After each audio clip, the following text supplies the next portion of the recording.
അലൈക്കും വറഹ്മത്തുള്ളാഹി. പ്രിയപ്പെട്ട സഹോദരങ്ങളെ, നമ്മുടെ ഈ മുഖാമുഖത്തിന്റെ ആദ്യ ഇവിടെ അവസാനിച്ചിരിക്കുകയാണ്. ഇൻഷാ അല്ലാഹ് ഇനി ഇവിടെ രണ്ട് വിഷയങ്ങൾ വളരെ സുവ്യക്തമായിട്ടുള്ളത് തന്നെ കേട്ടിരിക്കുന്ന എല്ലാ ആളുകൾക്കും വ്യക്തമായി ബോധ്യപ്പെടുന്നതാണ്.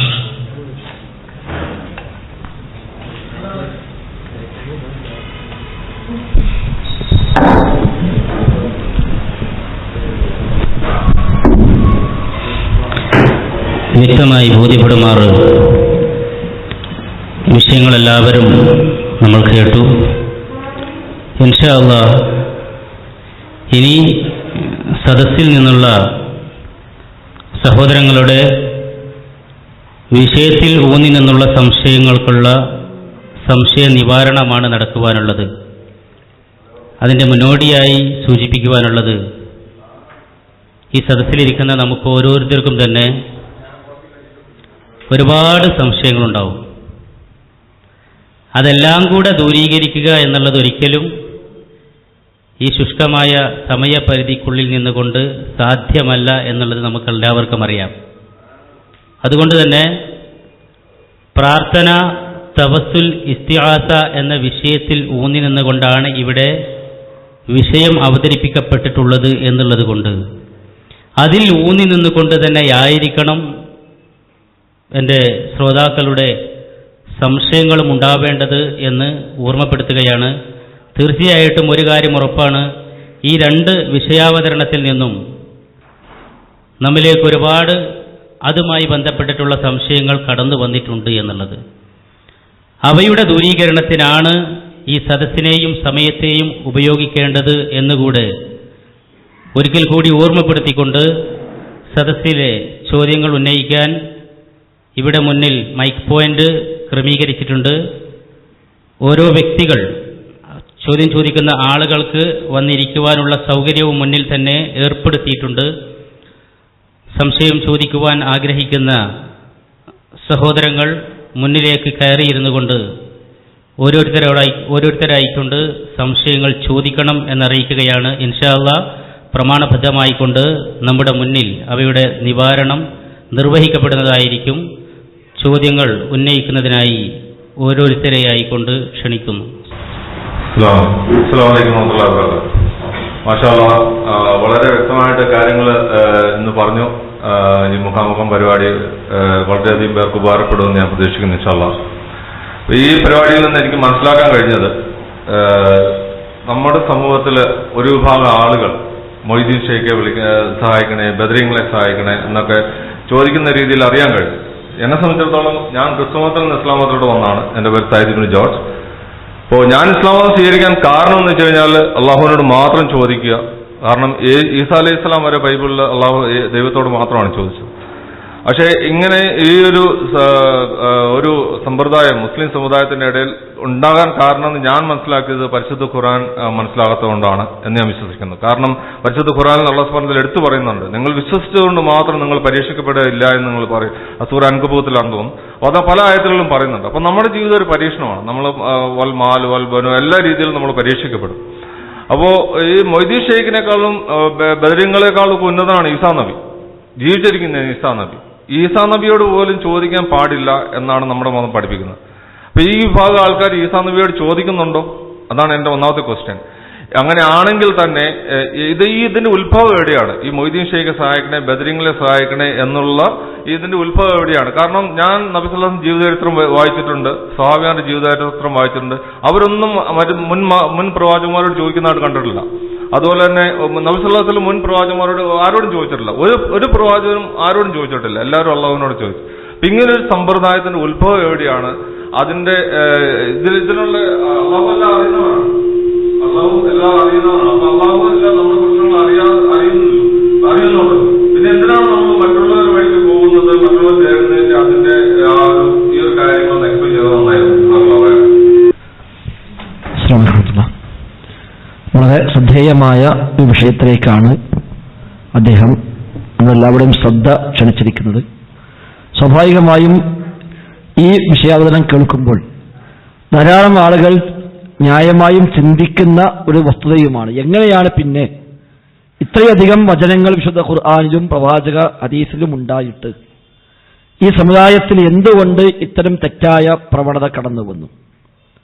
അതിൻ്റെ പിതൃത്വം അന്വേഷിക്കുമ്പോൾ വായിച്ചിടത്തോളം മനസ്സിലാക്കിയിടത്തോളം ബോധ്യപ്പെടുന്നത് ഷിയാക്കളിൽ നിന്നാണ് യഥാർത്ഥത്തിൽ ഇതിൻ്റെ ഉത്ഭവം എന്നതാണ്. ഇസ്ലാമിക ലോകത്ത് ആദർശ രംഗത്തെ ചില അതിരുകവിഞ്ഞ നയങ്ങളുമായി വന്നവരാണ് ഷിയാക്കൾ. രാഷ്ട്രീയ ലാഭങ്ങളാണ് ആദ്യകാലത്ത് അവർ ഉന്നമിച്ചതെങ്കിലും അതിനുവേണ്ടി പ്രവാചക കുടുംബത്തിന്റെ പേരിൽ ഇല്ലാത്ത ഒരുപാട് കഥകൾ പറഞ്ഞുണ്ടാക്കുകയും പ്രവാചക കുടുംബത്തോടുള്ള സ്നേഹത്തെ തങ്ങളുടെ ഔദ്യോഗിക ആദർശമായി മുന്നോട്ട് വെക്കുകയും ചെയ്ത് രംഗത്ത് വന്നവരാണ് ഷിയാക്കൾ. പിന്നീട് അവർ അതിനുവേണ്ടി ധാരാളം വ്യാജമായ കഥകൾ പടച്ചുണ്ടാക്കി പ്രവാചകൻ പറയാത്ത ഒരുപാട് കാര്യങ്ങൾ പറഞ്ഞു എന്ന പേരിൽ അവർ പ്രചരിപ്പിച്ചു. എന്നിട്ട് ചില ആളുകൾക്ക്, നബി കുടുംബത്തിൽ ജനിച്ച ചില ആളുകൾക്ക് അപ്രമാദിത്വം കൽപ്പിക്കുകയും അവരൊക്കെ ഈ ലോകത്തിന്റെ നിയന്ത്രണങ്ങളിൽ പങ്കുള്ളവരാണ് എന്ന തെറ്റായ വിശ്വാസം പ്രചരിപ്പിക്കുകയും ചെയ്തു. അലി ഇബ്നു അബീ ത്വാലിബ് റളിയല്ലാഹു അൻഹുവിനെ സംബന്ധിച്ചും ഹസൻ, ഹുസൈൻ, ഫാത്തിമ തുടങ്ങിയ ആ കുടുംബത്തിലെ പ്രധാന കണ്ണികളെക്കുറിച്ചുമൊക്കെ അങ്ങനെ തെറ്റായ ധാരാളം വിശ്വാസങ്ങൾ അവർ കൊണ്ടു നടന്നു. ആ അലിയും അദ്ദേഹത്തിന്റെ സന്താന പരമ്പരയും ഈ ലോകത്തിന്റെ നിയന്ത്രണങ്ങളിൽ പോലും പങ്കുള്ളവരാണ് എന്ന് അവർ വാദിക്കാൻ തുടങ്ങി. അതിനുവേണ്ടി ഖുർആനിക വചനങ്ങളെപ്പോലും അവർ ദുർവ്യാഖ്യാനിച്ചു. ഉദാഹരണമായി സൂറത്ത് മാഇദയിലെ 55-ാമത്തെ വചനം, ഇന്നമാ വലിയുക്കുമുല്ലാഹു വറസൂലുഹു വല്ലദീന ആമനു അല്ലദീന യുഖീമുന സ്വലാത്ത വയുതൂന സകാത്ത വഹും റാക്കിഊൻ എന്ന വചനം ഷിയാക്കൾ ദുർവ്യാഖ്യാനിച്ച ഒരു വചനമാണ്. നിങ്ങളുടെ വലിയ അല്ലാഹുവാണ്. അവരതർത്ഥം പറഞ്ഞത് നിങ്ങളുടെ കൈകാര്യകർത്താവ് അല്ലാഹുവാണ്. അതേപോലെ റസൂലുഹു റസൂലുമാണ്. വല്ലദീന ആമനു എന്ന് പറഞ്ഞാൽ അലിയുമാണ് എന്നാണ് ഷിയാക്കളുടെ വ്യാഖ്യാനം. അപ്പോൾ കൈകാര്യകർത്താവ് അല്ലാഹുവാണ്, അവന്റെ റസൂലാണ്, അലിയുമാണ് നിങ്ങളുടെ കൈകാര്യകർത്താവ് എന്ന് വാദിക്കുകയും അതുകൊണ്ട് പ്രവാചകന്റെ കാലശേഷം അലിയാണ് ഖലീഫയാകേണ്ടത് എന്ന് പോലും അതിന്റെ മറവിൽ അവർ സ്ഥാപിക്കാൻ ശ്രമിക്കുകയും ചെയ്തു. പിന്നീട് ആ ഷിയാക്കളിൽ നിന്ന് ഉത്ഭൂതമായി വന്ന മറ്റൊരു ചിന്താധാരയാണ്, ഭക്തി പ്രസ്ഥാനമായി കടന്നു വന്നതാണ് സൂഫിസം, തസവ്വുഫ്. തുരീഖത്തുകൾ ശൈഖും മുരീരുമായി പരിചയപ്പെടുത്തപ്പെടുന്നവർ ഷിയായിസത്തെ മറ്റൊരു തരത്തിൽ അവതരിപ്പിക്കപ്പെട്ടതാണ് യഥാർത്ഥത്തിൽ തസവ്വുഫ് എന്നുള്ളത്. ഒരുപക്ഷെ ആദ്യഘട്ടത്തിൽ സൂഫിസം കൊണ്ടുവന്ന ആളുകൾ ആത്മാർത്ഥ ഉള്ളവരായേക്കാം. പക്ഷേ അത് പിന്നീട് ഷിയാക്കൾ എന്താണോ പറഞ്ഞത് അത് അതേപടി ഏറ്റുപറയുന്നിടത്തേക്കാണ് ആ തസവ്വുഫ് എത്തിയത്. ചില വ്യക്തികളെ ഉയർത്തിക്കൊണ്ടുവരികയും അവർ ഈ ലോകത്തിന്റെ കൈകാര്യങ്ങളിൽ പങ്കുള്ളവരായി പരിചയപ്പെടുത്തുകയും ചെയ്തു. അങ്ങനെയാണ് മുഹീദ്ദീൻ ഷെയ്ഖും റിഫായി ഷെയ്ഖിനും പോലുള്ള പണ്ഡിതന്മാർ ഒരുപക്ഷെ സ്വഹാബിമാരെക്കാൾ ഏറെ മുന്നിലേക്ക് ഈ സമുദായത്തിൽ ഉയർത്തിക്കാണിക്കപ്പെട്ടത്. പ്രവാചകന്റെ കാലശേഷം സമുദായത്തിലെ ഏറ്റവും ഉത്കൃഷ്ടർ അബൂബക്കർ സിദ്ദീഖാണല്ലോ, പിന്നെ ഉമർ ഖത്താബാണ്, പിന്നെ ഉസ്മാൻ ബിൻ അഫ്ഫാനാണ്, പിന്നെ അലി ഇബ്നു അബീ ത്വാലിബാണ് റളിയല്ലാഹു അൻഹും. പിന്നീട് സ്വർഗം കൊണ്ട് സന്തോഷവാർത്ത അറിയിക്കപ്പെട്ട 10-ൽ ബാക്കിയുള്ള 6 പേരാണ്.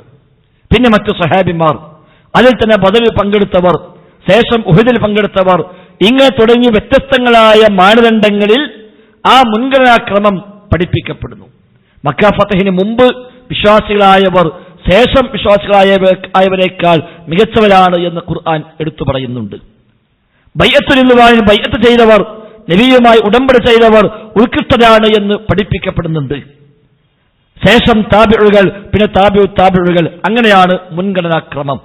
എന്നാൽ പ്രവാചകന്റെ കാലം കഴിഞ്ഞ് 460 കൊല്ലം കഴിഞ്ഞിട്ട് 471 ജനിച്ച ആളാണ് മുഹീദ്ദീൻ ഷെയ്ഖ്. 561 അദ്ദേഹം മരണപ്പെട്ടത്. പ്രവാചകന്റെ കാലശേഷം ഏകദേശം 5 നൂറ്റാണ്ട് കഴിഞ്ഞ് ഇറാഖിൽ ജീവിച്ച ഒരു മഹാനായ ഇസ്ലാമിക പ്രബോധകൻ എങ്ങനെ സ്വഹാബത്തിനേക്കാൾ സ്ഥാനത്തേക്ക് ഈ മനുഷ്യനെ എത്തിച്ചു? അദ്ദേഹത്തിന് ഒരുപാട് സ്ഥാനപ്പേരുകൾ നൽകി. സൂഫികൾ ഔലിയാക്കളായ ആളുകൾക്ക് പുതിയ ചില വ്യാഖ്യാനങ്ങൾ നൽകി. കറാമത്തിനും മുഴുജത്തിനും പുതിയ ചില വ്യാഖ്യാനങ്ങൾ നൽകി. അങ്ങനെ ആ ഔലിയാക്കൾ മരണപ്പെട്ടാലും ഭൗതിക ലോകത്തുനിന്ന് ശരീരം നീങ്ങി എന്നല്ലാതെ അവിടെ ആത്മാവുകൾ ഇവിടെയെല്ലാം കറങ്ങിക്കൊണ്ടിരിക്കുന്നുവെന്ന് അവർ വിശ്വസിച്ചു. എവിടുന്ന് വിളിച്ചാലും ഓടിയെത്താൻ സാധിക്കുമെന്നവർ പ്രചരിപ്പിച്ചു. അതിനുവേണ്ടി കള്ളക്കഥകൾ എമ്പാടും ഉണ്ടാക്കി. പ്രവാചകൻ പറയാത്ത ഒരുപാട് വചനങ്ങൾ പ്രവാചകൻ പറഞ്ഞുവെന്ന പേരിൽ വ്യാജമായി ഉണ്ടാക്കി അവർ പ്രചരിപ്പിച്ചു. അങ്ങനെ കുത്തുബ്, ഗൗസ്, നുഖബാ, നുജബാ എന്നൊക്കെ പറഞ്ഞുകൊണ്ടുള്ള ഒരുപാട് സാങ്കേതിക ശബ്ദങ്ങൾ അവർ കൊണ്ടുവന്നു.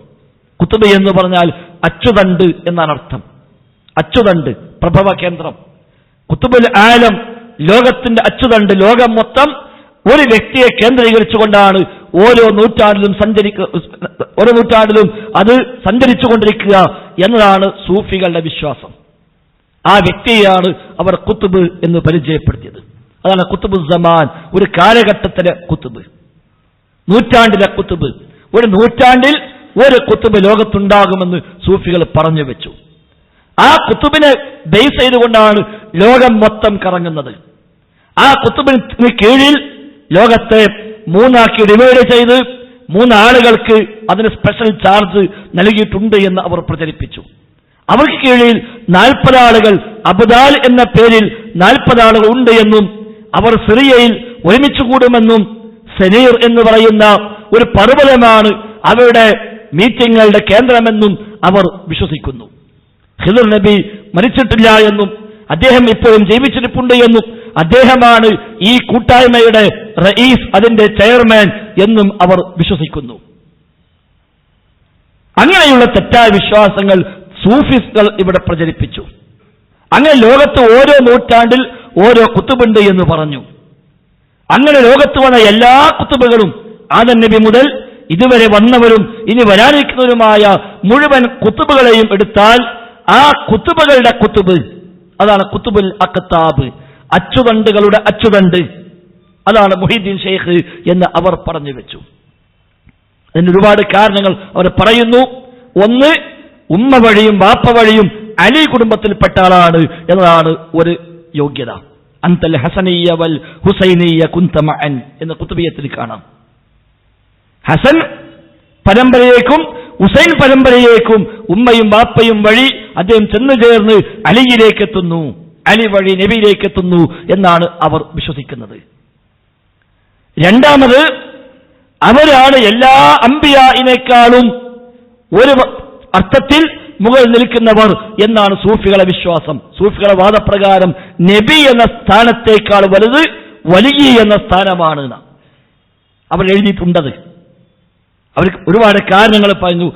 ഒരു കാരണം, അള്ളാഹു വിശുദ്ധ ഖുർആനിൽ അള്ളാഹിനെ കുറിച്ച് പരിചയപ്പെടുത്തിയിടത്ത് അള്ളാഹു വലിയാണ് എന്ന് പറഞ്ഞിട്ടുണ്ട്.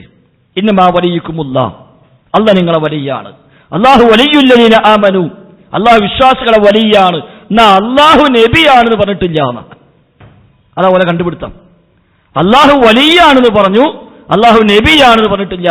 അപ്പൊ നബിയേക്കാൾ സ്ഥാനം വലിയാണ് എന്ന് അവർ പ്രചരിപ്പിക്കുന്നുണ്ട്. അവർ എഴുതി വെച്ചിട്ടുണ്ട്. അത് സൂഫികളുമായി ബന്ധപ്പെട്ട ധാരാളം ഗ്രന്ഥങ്ങളിൽ നമുക്കത് കാണാൻ കഴിയും. ഈ മുഹീദ്ദീൻ ഷെയ്ഖാണ് എല്ലാ അമ്പിയാക്കളെയും സഹായിയായി വന്നിട്ടുള്ളത് എന്നവർ വിശ്വസിക്കുന്നു. നൂഹ് നബി സ്വല്ലല്ലാഹു അലൈഹി വസല്ലം വെള്ളപ്പൊക്കമുണ്ടായി കപ്പൽ യാത്ര ചെയ്യുമ്പോൾ മുഹീദ്ദീൻ ഷെയ്ഖാണ് രക്ഷപ്പെടുത്തിയത് എന്ന് അവർ വിശ്വസിക്കുന്നുണ്ട്. വകുന്തു മഅ നൂഹിൻ ബിഅലാ സഫീനതി ബിഹാറൻ വതൂഫാനൻ അലാ കഫി ഖുദ്റതി. നൂഹ് നബിയുടെ കൂടെ കപ്പലിന്റെ ഏറ്റവും മുകളിൽ ഞാൻ ഉണ്ടായിരുന്നു. എന്റെ കഴിവാകുന്ന കൈയിലൂടെയാണ് ആ കപ്പൽ സഞ്ചരിച്ചത്. വകുന്തു മഅ ഇബ്രാഹീമ മുൽഖൻ ബിനാരിഹി വമാ ബാറദൻ നീറാനു ഇല്ലാ ബിദഅവതി. ഇബ്രാഹിം നബിയെ തീയിലേക്ക് ഇട്ടപ്പോൾ ഞാൻ ഉണ്ടായിരുന്നു അഭിമുഖമായി കൊണ്ട്. എന്റെ പ്രാർത്ഥന കൊണ്ടാണ് ആ തീ തണുപ്പായി മാറിയത് എന്ന് മൊയ്തീൻ ഷെയ്ഖ് പറഞ്ഞുവെന്നാണ് സൂഫികൾ പ്രചരിപ്പിക്കുന്നത്. وكنت مع إسماعيل في الذبح شاهدا وليس نزول الكبش إلا بفتوتي. ഇസ്മായിൽ നബി അറുക്കാൻ കൊണ്ടുപോയപ്പോൾ സാക്ഷിയായി ഞാനുണ്ടായിരുന്നു കൂടെ. എന്റെ ഫത്വ കൊണ്ടാണ് അന്ന് അല്ലാഹു ഒരു ആടിനെ പകരം നൽകിയത്. وكنت مع موسى في مناجاة ربه وموسى عصاه من عصاي استمدت. മൂസാ നബി അല്ലാഹുവുമായി സംസാരിക്കാൻ തൂർ സീനാ പർവ്വതത്തിലേക്ക് ചെന്നപ്പോൾ ഞാനും ഉണ്ടായിരുന്നു കൂടെ. അദ്ദേഹത്തിന്റെ കയ്യിലുള്ള വടി എന്റെ വടിയിൽ നിന്ന് അദ്ദേഹം എടുത്തതായിരുന്നു. وكنت مع يعقوب في وشب عينه وما برئت عيناه إلا بالتفلة. യാക്കൂബ് നബിയുടെ കണ്ണിന് കാഴ്ച നഷ്ടപ്പെട്ടപ്പോൾ ഞാനുണ്ടായിരുന്നു കൂടെ. എന്റെ തുപ്പുനീര് പുരട്ടിക്കൊടുത്തിട്ടാണ് യാക്കൂബ് നബിയുടെ കണ്ണിന് കാഴ്ച തിരിച്ചു കിട്ടിയത്. ഈസാ നബി സ്വല്ലല്ലാഹു അലൈഹി വസല്ലം തൊട്ട് വെച്ച് സംസാരിക്കുമ്പോൾ അദ്ദേഹത്തിന്റെ കൂടെ ഞാനുണ്ടായിരുന്നു, അവിടെ സന്നിഹിതനായിക്കൊണ്ട്. ഇങ്ങനെ ഓരോ നബിമാരുടെയും കൂടെ അദ്ദേഹം ഉണ്ട് എന്ന് സൂഫികൾ പ്രചരിപ്പിച്ചു. മുഹമ്മദ് നബി സ്വല്ലല്ലാഹു അലൈഹി വസല്ലമ മിഅ്റാജ് യാത്ര പോയപ്പോൾ ആകാശ ലോകത്ത് ജിബ്രീൽ പോന്നതിന് ശേഷം പിന്നെ ബാക്കിയുള്ള ദൂരം നബിയെ കൊണ്ടുപോയത് മൊഹീദ്ദീൻ ശൈഖാണ് എന്ന സൂഫികളുടെ വിശ്വാസം. ജിബ്രീൽ കൊണ്ടുപോയി മക്കയിൽ നിന്ന് ഫലസ്തീനിലേക്ക് ബൈത്തുൽ മുഖദ്ദസിലേക്ക് ഇസ്രാ യാത്ര. ബൈത്തുൽ മുഖദ്ദസിന്റെ ആകാശലോകത്തേക്കും ജിബ്രീൽ കൊണ്ടുപോയി. എന്നിട്ട് ഒരു പ്രത്യേകമായ സ്ഥാനത്തേക്ക് എത്തിയപ്പോ ജിബ്രീൽ സ്വല്ലല്ലാഹു അലൈഹി വസല്ലം പറഞ്ഞു, ഇവിടുന്ന് അങ്ങോട്ട് പോരാൻ എനിക്ക് പെർമിഷൻ ഇല്ല, അതുകൊണ്ട് താങ്കൾ പോയിക്കൊള്ളുക. മൗലിദ് കിതാബിൽ കാണാം, ഹത്താ ലി ബഹ്രിൻ നൂരി ജിബ്രീലുൻ വഖഫ് ദഅനി തഖദ്ദം യാ ഹബീബി ലാ തഖഫ്. ഇനി എനിക്കങ്ങോട്ട് പോരാൻ അനുവാദമില്ല, അതുകൊണ്ട് എന്നെ ഒഴിവാക്കുക, താങ്കൾ പോവുക, പേടിക്കേണ്ടതില്ല. അബ്ശിർ തുനാജി റബ്ബക്കൽ ഖയ്യൂമ, അല്ലാഹുമായി സംസാരിക്കാൻ പോവുകയാണ്, അതുകൊണ്ട് താങ്കൾ പേടിക്കണ്ട, താങ്കൾ ഒറ്റയ്ക്ക് സഞ്ചരിക്കുക. അങ്ങനെ നബി സ്വല്ലല്ലാഹു അലൈഹി വസല്ലം ഒറ്റയ്ക്ക് പോയി. ഒറ്റയ്ക്ക് പോയി കുറച്ചങ്ങോട്ട് ചെന്നപ്പോൾ അല്ലാഹുവിന്റെ റസൂൽ സ്വല്ലല്ലാഹു അലൈഹി വസല്ലം തങ്ങൾക്ക് വഴിതെറ്റി, നബി തങ്ങൾ കാലുതെറ്റി താഴോട്ട് വീണുവെന്ന സൂഫികളുടെ വിശ്വാസം. ജിബ്രീൽ പോയി, ഒരാളുമില്ല രക്ഷക്ക്. അപ്പോൾ ഒരാൾ ഓടിയെത്തി ഷോൾഡർ കാണിച്ചെടുത്തു. ഷോൾഡറിൽ ചവിട്ടി ഒരുവിധം രക്ഷപ്പെട്ടു. ആരാ നോക്കുമ്പോ മൊഹീദ്ദീൻ ശൈഖായിരുന്നു. സിദ്റത്തുൽ മുൻതഹ എന്ന സ്ഥലത്ത് നിന്ന് സിനഹർ നബിയോർക്ക് ഈർമാനമായോവർ അവരെ ചുമന്നെന്ന് കാബ കൗസൈനയിൽ എത്തിച്ച് ബർക്കത്തും വാങ്ങിത്തെളിന്തോവർ. സിദ്റത്തുൽ മുൻതഹയിൽ നിന്ന് നബിക്ക് വാഹനമായി മാറി, നബിയെ ചുമന്ന് കാബ കൗസൈനി ഔ അദ്ന എന്ന് പറഞ്ഞ പൊസിഷനിൽ കൊണ്ടുപോയി നിർത്തിക്കൊടുത്തു, ബർക്കത്തും വാങ്ങിപ്പോന്നു.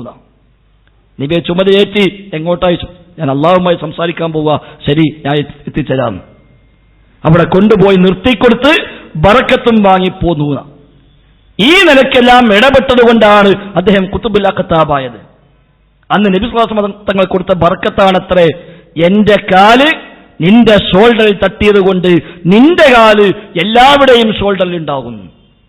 അങ്ങനെ എല്ലാ ഉലിയാക്കന്മാരെക്കാളും മേലെ മുഹീദ്ദീൻ ശൈഖ് വന്നത്.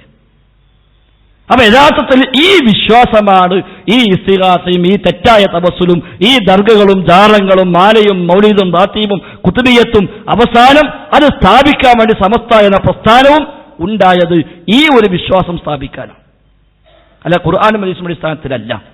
അതാണ് ഖുതുബുൽ അഖ്താബ്. ആ ഖുതുബുൽ അഖ്താബിന് കീഴിലാണ് മറ്റ് കുത്തുബുകൾ, അവരെ കീഴിലാണ് ഗൗസുകൾ, അവരെ കീഴിലാണ് നുഖബാ, നുജബാ, അബ്ദാൽ എന്നൊക്കെ പറഞ്ഞ വ്യത്യസ്ത പേരുകളിൽ അവർ പരിചയപ്പെടുത്തുന്നു. അവരാണ് ലോകം മൊത്തം നിയന്ത്രിക്കുന്നത്, അവരെ കൺട്രോളാ. അപ്പൊ അള്ളാഹു ഒരു കാര്യം തീരുമാനിച്ചാൽ നേരെ ഖുതുബുൽ അഖ്താബിന് വിവരം കൊടുക്കും. ഖുതുബുൽ അഖ്താബ് താഴോട്ടത് പാസ് ചെയ്യും, അവിടെ അത് താഴോട്ട് പാസ് ചെയ്യും. അങ്ങനെയാണ് ലോകത്തേക്ക് ഇത് കംപ്ലീറ്റ് കൺട്രോൾ ചെയ്യപ്പെടുന്നത് എന്ന് അവർ വിശ്വസിക്കുന്നു, ഔദ്യോഗികമായി അവർ എഴുതി വെച്ചിരിക്കുന്നു. പിന്നെ ആ ശൈഖിനെ കുറിച്ച് മദ്ഹുകൾ പറയുന്നു, അതിൽ അമിതമായി പാടുന്നു, ഒരു ലിമിറ്റുമില്ലാണ്. ഒരു ലിമിറ്റുമില്ല, എന്തും പറയാം, എങ്ങനെയും പറയാം. ഈസാ നബിയെ പറ്റി ക്രിസ്ത്യാനികൾ പറഞ്ഞ വാക്ക് അത് പറയാൻ പാടില്ല എന്നേ ഉള്ളൂ. ബുർദ ബൈത്ത് കാണാം,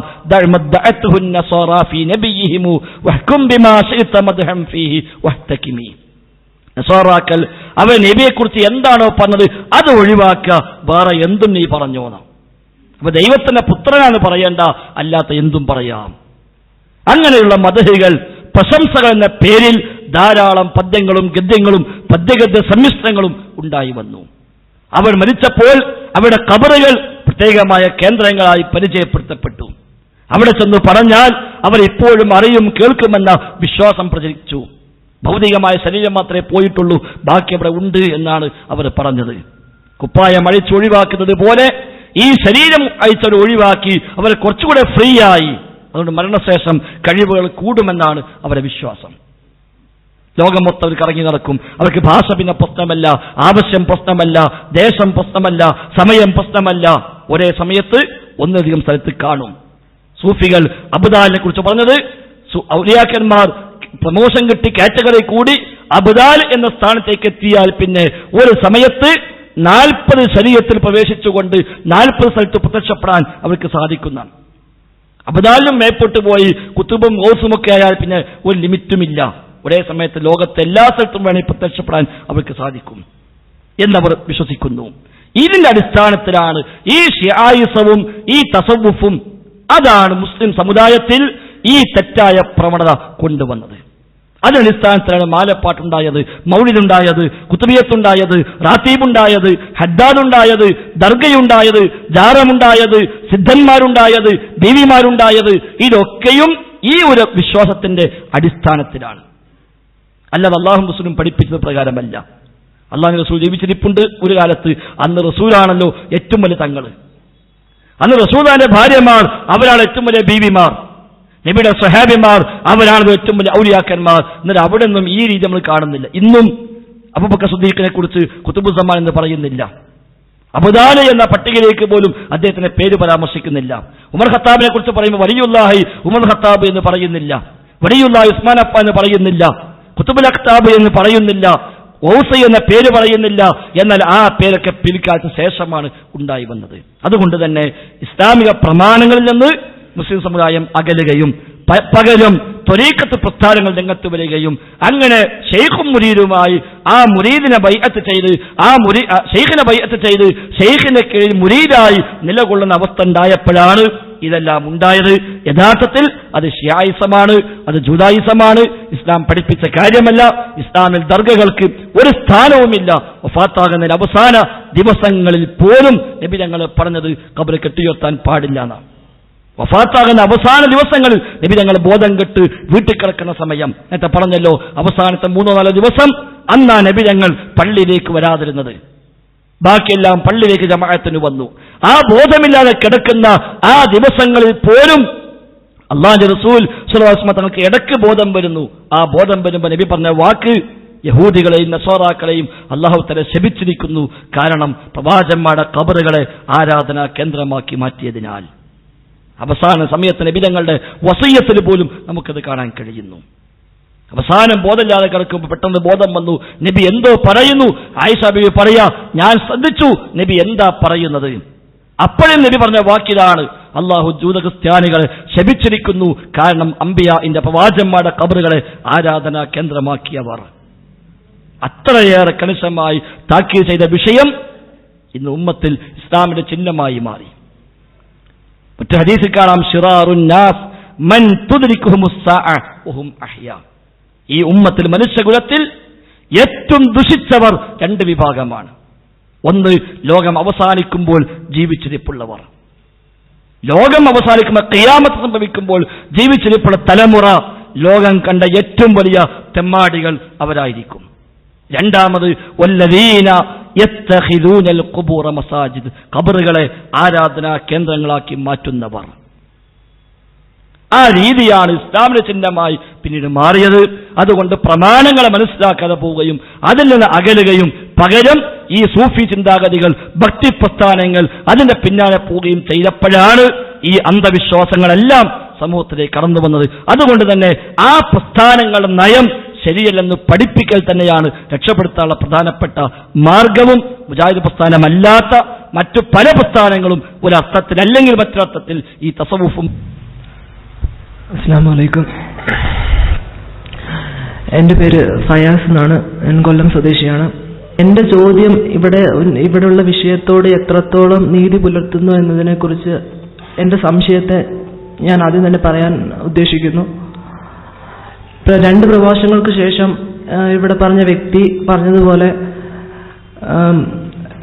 ഇവിടെ ഈ പ്രസംഗം നടക്കുമ്പോൾ ഉണ്ടായ സംശയത്തിൽ നിന്നാണ് ഞാൻ എൻ്റെ ചോദ്യം ചോദിക്കുന്നത്. രണ്ടാമത്തെ പ്രഭാഷകന്റെ വാചകത്തിൽ നിന്ന് കടമെടുത്ത സുന്നത്താക്കപ്പെട്ട ഖബർ സിയാറത്തിനെ കുറിച്ചാണ് എൻ്റെ ചോദ്യം. ഒരു സാധാരണ വ്യക്തിയുടെ ഖബർ സിയാറത്ത് ചെയ്യുമ്പോഴും ഒരു അവലിയുടെ അല്ലെങ്കിൽ ഒരു ഔലിയായുടെ ഖബർ സിയാറത്ത് ചെയ്യുമ്പോഴും ഉണ്ടാകുന്ന നമുക്ക് കിട്ടുന്ന നന്മയുടെ വ്യത്യാസമാണ് എൻ്റെ ചോദ്യം. ഈ ഒരു സാധാരണ വ്യക്തിയുടെ ഖബർ സിയാറത്ത് ചെയ്യുമ്പോഴും ഒരു മഹാനായ വ്യക്തിയുടെ ഖബർ സിയാറത്ത് ചെയ്യുമ്പോഴും നമുക്ക് കിട്ടുന്ന നന്മ ഒരുപോലെയാണോ എന്നതാണ് എൻ്റെ ചോദ്യം. നമ്മുടെ നേതാവ് മുഹമ്മദ് മുസ്തഫ സല്ലല്ലാഹു അലൈഹി വസല്ലമയുടെ ഖബർ നമ്മൾ സിയാറത്ത് ചെയ്യുമ്പോഴും ഒരു സാധാരണ വ്യക്തിയുടെ ഖബർ സിയാറത്ത് ചെയ്യുമ്പോഴും ഉണ്ടാകുന്ന നന്മയുടെ ഏറ്റക്കുറച്ചിലിനെ കുറിച്ചും എനിക്ക് സംശയമുണ്ട്. നബിയുടെ ഖബർ സിയാറത്ത് ചെയ്യുമ്പോൾ നമുക്കുണ്ടാവേണ്ട വിചാരം, നമുക്കുണ്ടാവേണ്ട ചിന്ത എന്താണെന്ന് അറിയാനും ഞാൻ ആഗ്രഹിക്കുന്നു. അസ്സലാമു അലൈക്കും. അസ്സലാമു അലൈക്കും വറഹ്മത്തുള്ളാഹി. ഈ ഖബർ സിയാറത്തുമായി ബന്ധപ്പെട്ടുകൊണ്ട് നബി സല്ലല്ലാഹു അലൈഹി വസല്ലം പൊതുവെ പഠിപ്പിച്ച ഒരു കാര്യമാണ് സൂറുൽ ഖുബൂർ, നിങ്ങൾ ഖബറുകൾ സന്ദർശിക്കണം എന്നുള്ളത്. ആദ്യ കാലഘട്ടങ്ങളിൽ ഖബർ സിയാറത്ത് അത് നിഷിദ്ധമാക്കപ്പെട്ടിരുന്നു. അതിനുള്ള കാരണം ഇസ്ലാമിലേക്ക് പുതുതായി കടന്നു വരുന്ന ആളുകൾ അവരുടെ ആദ്യകാല വിശ്വാസം പോലെ തന്നെയാണ് ഇവിടെയും എന്നൊരു ധാരണ അവരിൽ വരാതിരിക്കാൻ വേണ്ടിയാണ് അലാ കുന്തു നഹൈതുകും അൻ സിയാറത്തുൽ ഖുബൂർ അലാ ഫസൂറുഹ, ആദ്യകാലത്ത് ഞാൻ നിങ്ങളെ ഖബർ സിയാറത്തിനെ തൊട്ട് നിരോധിച്ചിട്ടുണ്ട്, ഇപ്പോൾ നിങ്ങൾ സിയാറത്ത് ചെയ്തോളൂ. അങ്ങനെ ഖബർ സിയാറത്ത് ചെയ്യുമ്പോൾ എന്തിനു വേണ്ടിയാണ് ഖബർ സിയാറത്ത്? അത് ഇസ്ലാമിൽ ഒരു കൃത്യമായ ലക്ഷ്യം അതിനുണ്ട്. ആ ലക്ഷ്യമാണ് ഞാൻ എൻ്റെ വിഷയാവതരണത്തിൽ സൂചിപ്പിച്ചത്. നബി സല്ലല്ലാഹു അലൈഹി വസല്ലമ പല ഹദീസുകളിലൂടെ വ്യത്യസ്ത റിവായത്തുകളിലൂടെ വന്നിട്ടുള്ള പദപ്രയോഗങ്ങളാണ്. ആ ഖബർ സിയാറത്ത് ചെയ്യുന്ന വ്യക്തിക്ക് ലഭിക്കേണ്ടുന്ന ഗുണം അത് ആ ഖബറിൽ മറമാടപ്പെട്ട വ്യക്തിയിൽ നിന്നുള്ളതല്ല. ഈ ഒരു വിശ്വാസമാണ് പലപ്പോഴും ജനങ്ങളെ തെറ്റിലേക്ക് നയിക്കാനും തെറ്റായ തോന്നൽ വരാനും അവിടെ പണ്ഡിതന്റെ ഖബർ അല്ലെങ്കിൽ ഒരു മഹാത്മാവിന്റെ ഖബർ, മഹാത്മാവല്ലാത്ത ആളുടെ ഖബർ എന്നുള്ള വേർതിരിവ് നമ്മിലേക്ക് വരുന്നത് ആ ഖബറാളിയിൽ നിന്ന് ഇങ്ങോട്ട് എനിക്ക് കിട്ടുന്ന ചില കാര്യങ്ങൾ എന്നുള്ള ഒരു ലക്ഷ്യം മനസ്സിൽ വരുമ്പോഴാണ്. ഒരിക്കലും ഖബർ സിയാറത്ത് ചെയ്യുന്നിടത്ത് ആ ഖബറാളിയിൽ നിന്ന് നമുക്ക് ഇങ്ങോട്ട് ഒന്നും പ്രതീക്ഷിക്കാനില്ല. അത് മഹാനാണെങ്കിലും ശരി അല്ലെങ്കിലും ശരി. നബി സല്ലല്ലാഹു അലൈഹി വസല്ലമയുടെ ഖബർ പോലും സിയാറത്ത് ചെയ്യുമ്പോൾ അവിടെ പഠിപ്പിക്കപ്പെട്ട കാര്യം എന്താണ്? നിങ്ങൾ അവിടെ ചെല്ലണം, എന്നിട്ട് അസ്സലാമു അലൈക യാ റസൂലല്ലാഹ് എന്ന് പറയണം. അത് ഒരു ഇബാദത്ത് എന്നുള്ള നിലക്ക് പഠിപ്പിക്കപ്പെട്ട കാര്യമാണ്. അതേ സ്ഥാനത്ത് ആ ഖബർ സിയാറത്ത് ചെയ്യുമ്പോൾ നബി സല്ലല്ലാഹു അലൈഹി വസല്ലമയിൽ നിന്ന് നമുക്ക് അവിടെ ഇങ്ങോട്ടൊന്നും പ്രതീക്ഷിക്കാനില്ല, അങ്ങനെ ഒന്നും പഠിപ്പിക്കപ്പെട്ടിട്ടുമില്ല. പക്ഷെ ഇന്ന് പൊതു സമൂഹത്തിന്റെ വിശ്വാസം എന്താണ്? ഖബറിങ്കിലേക്ക് ചെന്ന് നമ്മൾ ഖബറാളിയോട് പറഞ്ഞാൽ എന്റെ ദുരിതം, എന്റെ പ്രയാസം ആ ഖബറാളി എനിക്ക് നീക്കിത്തരും. ഈ വിശ്വാസമാണ് നമ്മൾ ആദ്യം മാറ്റേണ്ടത്. പലപ്പോഴും ഖബറാളിയിൽ നിന്ന് ഗുണം പ്രതീക്ഷിക്കൽ മാത്രമല്ല, ഖബറാളിയിൽ നിന്ന് നമുക്ക് വരാനിരിക്കുന്ന അപകടങ്ങൾ തടയാനും അപകടങ്ങളും പ്രയാസങ്ങളും ബുദ്ധിമുട്ടുകളും നീങ്ങാനും ആ ലക്ഷ്യത്തോടു കൂടി ഖബറിലേക്ക് പോകുന്ന ആളുകളുണ്ട്. അതും പാടില്ല. ഇപ്പൊ നമ്മുടെ നാടുകളിലൊക്കെ കാണാം, വലിയ വളവുകൾ, വലിയ ചുരങ്ങളൊക്കെ ഉള്ളിടത്തൊരു ഖബറുണ്ടാവും, ഒരു മക്ബറ. എന്നിട്ട് ഇന്ന ഉപ്പാപ്പാന്റെ ജാർ എന്നുള്ള പേരുണ്ടാവും, അവിടെ ഒരു പെട്ടി ഉണ്ടാവും. അത് എന്തിനാണ്?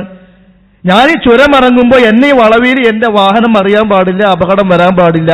അപ്പൊ ഈ മനുഷ്യന്റെ മനസ്സിലൊരു വിശ്വാസമുണ്ട്, ഈ ഖബറിൽ മറമാടപ്പെട്ട ആളിൽ നിന്ന് എനിക്ക് ചില സഹായങ്ങൾ ലഭിക്കും, എനിക്ക് അപകടം വരാതെ രക്ഷപ്പെടും, എനിക്ക് വരുന്ന ബുദ്ധിമുട്ടുകളിൽ എന്നെ സഹായിക്കും.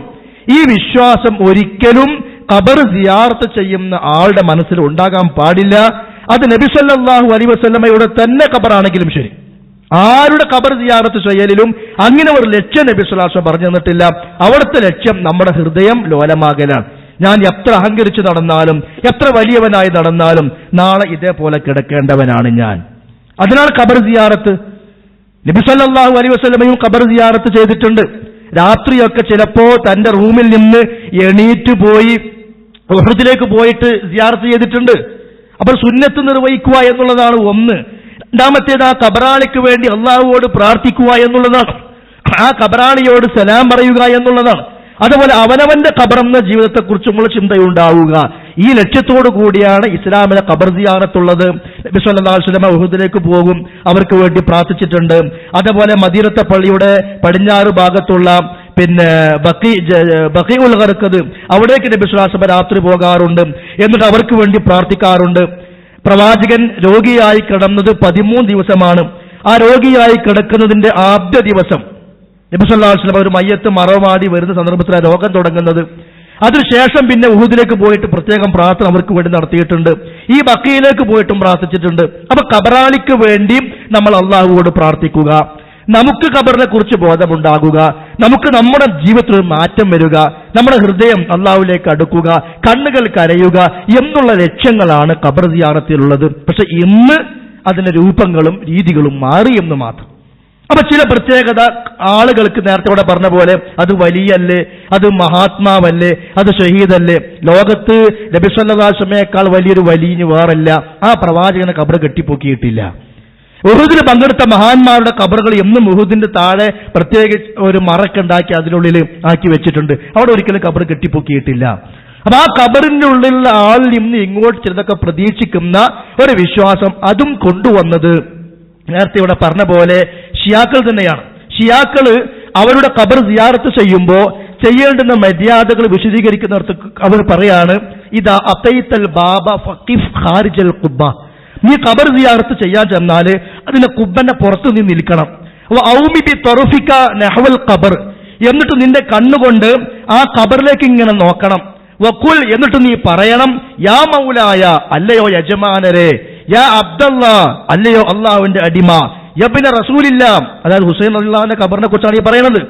എന്നിട്ടോ അബ്ദുക, ഞാൻ നിങ്ങളുടെ അടിമയാണ്, വബിനു അമത്തിക എന്നൊക്കെ പറഞ്ഞിട്ട് അവസാനം എന്ത് പറയണം? ജാഅക മുസ്തജീറൻ ബിദിമ്മതിക ഖാസിദൻ ഇലാ ഹറമിക മുതവജ്ജിഹൻ ഇലാ മഖാമിക. അങ്ങയുടെ മഖാം, ഈ സ്ഥാനം ഉദ്ദേശിച്ചുകൊണ്ടും അങ്ങയുടെ പവിത്രമായ ഈ പ്രദേശം ലക്ഷ്യം വെച്ചുകൊണ്ടും ഞാനിതാ അങ്ങയോട് അഭയം തേടിക്കൊണ്ട് വന്നിരിക്കുന്നു. സുമ്മൻ കബ്ബ അലൽ ഖബർ, എന്നിട്ട് നീ ഖബറിൽ മുഖം കുത്തി വീഴണം. വഖുൽ, നീ പറയണം, യാ മൗലായ, അല്ലയോ യജമാനരെ, അതൈതുക ഖൈഫ, ഞാൻ പേടിയുള്ളവനായിട്ടാ വന്നിട്ടുള്ളത്. ഫആമിന്നി, എനിക്ക് നിർഭയത്വം നൽകണം. വഅതൈതുക മുസ്തജീറ, ഞാൻ അഭയം ചോദിച്ചാ വന്നിരിക്കുന്നത്. ഫഅജിർനി, എനിക്ക് അഭയം നൽകണം. വഅതൈതുക ഫഖീറ, ഞാൻ ദരിദ്രനായ വന്നിട്ടുള്ളത്. ഫഅഗിന്നി, എനിക്ക് ധന്യം നൽകണം.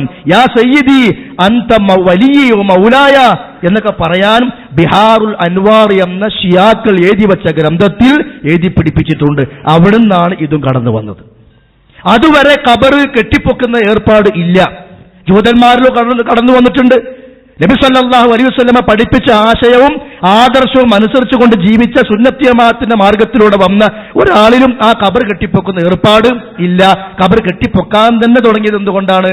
അവിടെയുള്ള അതിനുള്ളിലുള്ള ആളിൽ നിന്ന് ഇങ്ങോട്ട് ചിലതൊക്കെ ആഗ്രഹിച്ചത് കൊണ്ടാണ്. അങ്ങനെ ആ ഖബറിനെ അതിനെ കെട്ടിപ്പിടിക്കുക, അതിന് പോയിട്ട് ഉമ്മ വെക്കുക. അവനാന്റെ ഉമ്മാനും കൂടി ഇത്ര സ്നേഹത്തോടു കൂടി ഉമ്മ വെച്ചിട്ടുണ്ടാവൂല. എന്നിട്ട് ഈ സിമന്റും കട്ടയെ പോയിട്ട് ഉമ്മ വെക്കുന്ന കെട്ടിപ്പിടിക്കുന്ന ആളുകളുണ്ട്. അതും ഇസ്ലാമിൽ തെറ്റാണ്. ഷാഫിഈ മദ്ഹബിലെ പണ്ഡിതന്മാർ, ഇപ്പോ ഇമാം ഗസ്സാലിയെ പോലെയുള്ള, ഇമാം നവവിയെ പോലെയുള്ള പണ്ഡിതന്മാരൊക്കെ, ഇമാം ഗസ്സാലി പറഞ്ഞത് കേട്ടോളൂ, പല വിഷയങ്ങളും പറയുമ്പോൾ നമ്മുടെ സമസ്തക്കാരായ ആളുകൾ ഇമാം ഗസ്സാലി പറഞ്ഞിട്ടുണ്ടെന്നൊക്കെ പറയാറുണ്ട്. പക്ഷെ പറയേണ്ടത് ആരോടും പറയൂല്ല. ഇമാം ഗസ്സാലി പറയാണ്, വലാ യമസ്സു ഖബറൻ വലാ ഹിജാറൻ, ഒരു ഖബറോ കല്ലോ ഒന്നും തൊടാൻ പാടില്ല. ഫഇന്ന ദാലിക മിൻ ആദത്തിൻ നസ്വാറ, അത് നസ്വാറാക്കളുടെ ഏർപ്പാടാണ്. അപ്പൊ ഇസ്ലാമിലേക്ക് വന്ന ഇത്തരം ശിർക്കൻ വിശ്വാസങ്ങളും അന്ധവിശ്വാസങ്ങളും എല്ലാം നേരത്തെ പറഞ്ഞ പോലെ നസ്വാറാക്കളിലൂടെ, ജൂതന്മാരിലൂടെ, ഷിയാക്കളിലൂടെ, സൂഫികളിലൂടെ അങ്ങനെ കടന്നു വന്നതാ.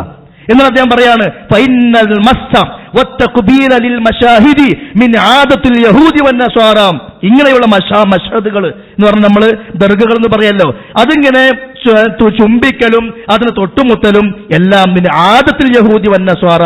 ഇഹ്യാ ഉലൂമുദ്ദീനില് 1-ാം വാള്യത്തില് ഇമാം ഗസ്സാലി വിശദീകരിക്കുന്നുണ്ട്. ഇമാം നവവി പറയാ, അദ്ദേഹം 2-ാം ഷാഫിയാണ്, അദ്ദേഹം പറയാണ്, വലാ യുസ്തലമുൽ ഖബറു ബിയദിഹി, കൈകൊണ്ട് റസൂലിന്റെ ഖബർ തൊടാൻ പാടില്ല. വലാ യുഖബ്ബിലു, ചുംബിക്കാൻ പാടില്ല. ഖാല വഅലാ ഹാദാ മലത്തി സുന്ന, ഇങ്ങനെയാ സുന്നത്ത് നിലനിന്ന് വന്നിട്ടുള്ളത്. ശേഷം അദ്ദേഹം പറയാണ്, യുസല്ലം, അവിടെ സലാം പറയണം. വലാ യുംസഹ്, തൊടാൻ പാടില്ല. അൽ ഖബർ, ഖബറിനെ. വലാ യുഖബ്ബിലുഹു, അങ്ങോട്ട് പിന്നെ ചുംബിക്കാനും പാടില്ല. വലാ യമസ്സുഹു, സ്പർശിക്കാനും പാടില്ല. ഫഇന്ന ദാലിക ആദത്തുൻ നസ്വാറ, അത് നസ്വാറാക്കളുടെ ഏർപ്പാടാണ്. അപ്പൊ എന്തുകൊണ്ടാണ് ഈ ചുംബിക്കലും ഈ തൊടലും ഈ കെട്ടിപ്പൊക്കലൊക്കെ വന്നത്? അതിന്റെ ഉള്ളിൽ നിന്ന് കുറച്ച് ഇങ്ങോട്ട് ആഗ്രഹിക്കുക. ഖബറാളിയിൽ നിന്ന് ആ നിലയ്ക്ക് ഇങ്ങോട്ട് ഒന്നും ആഗ്രഹിക്കാനില്ല.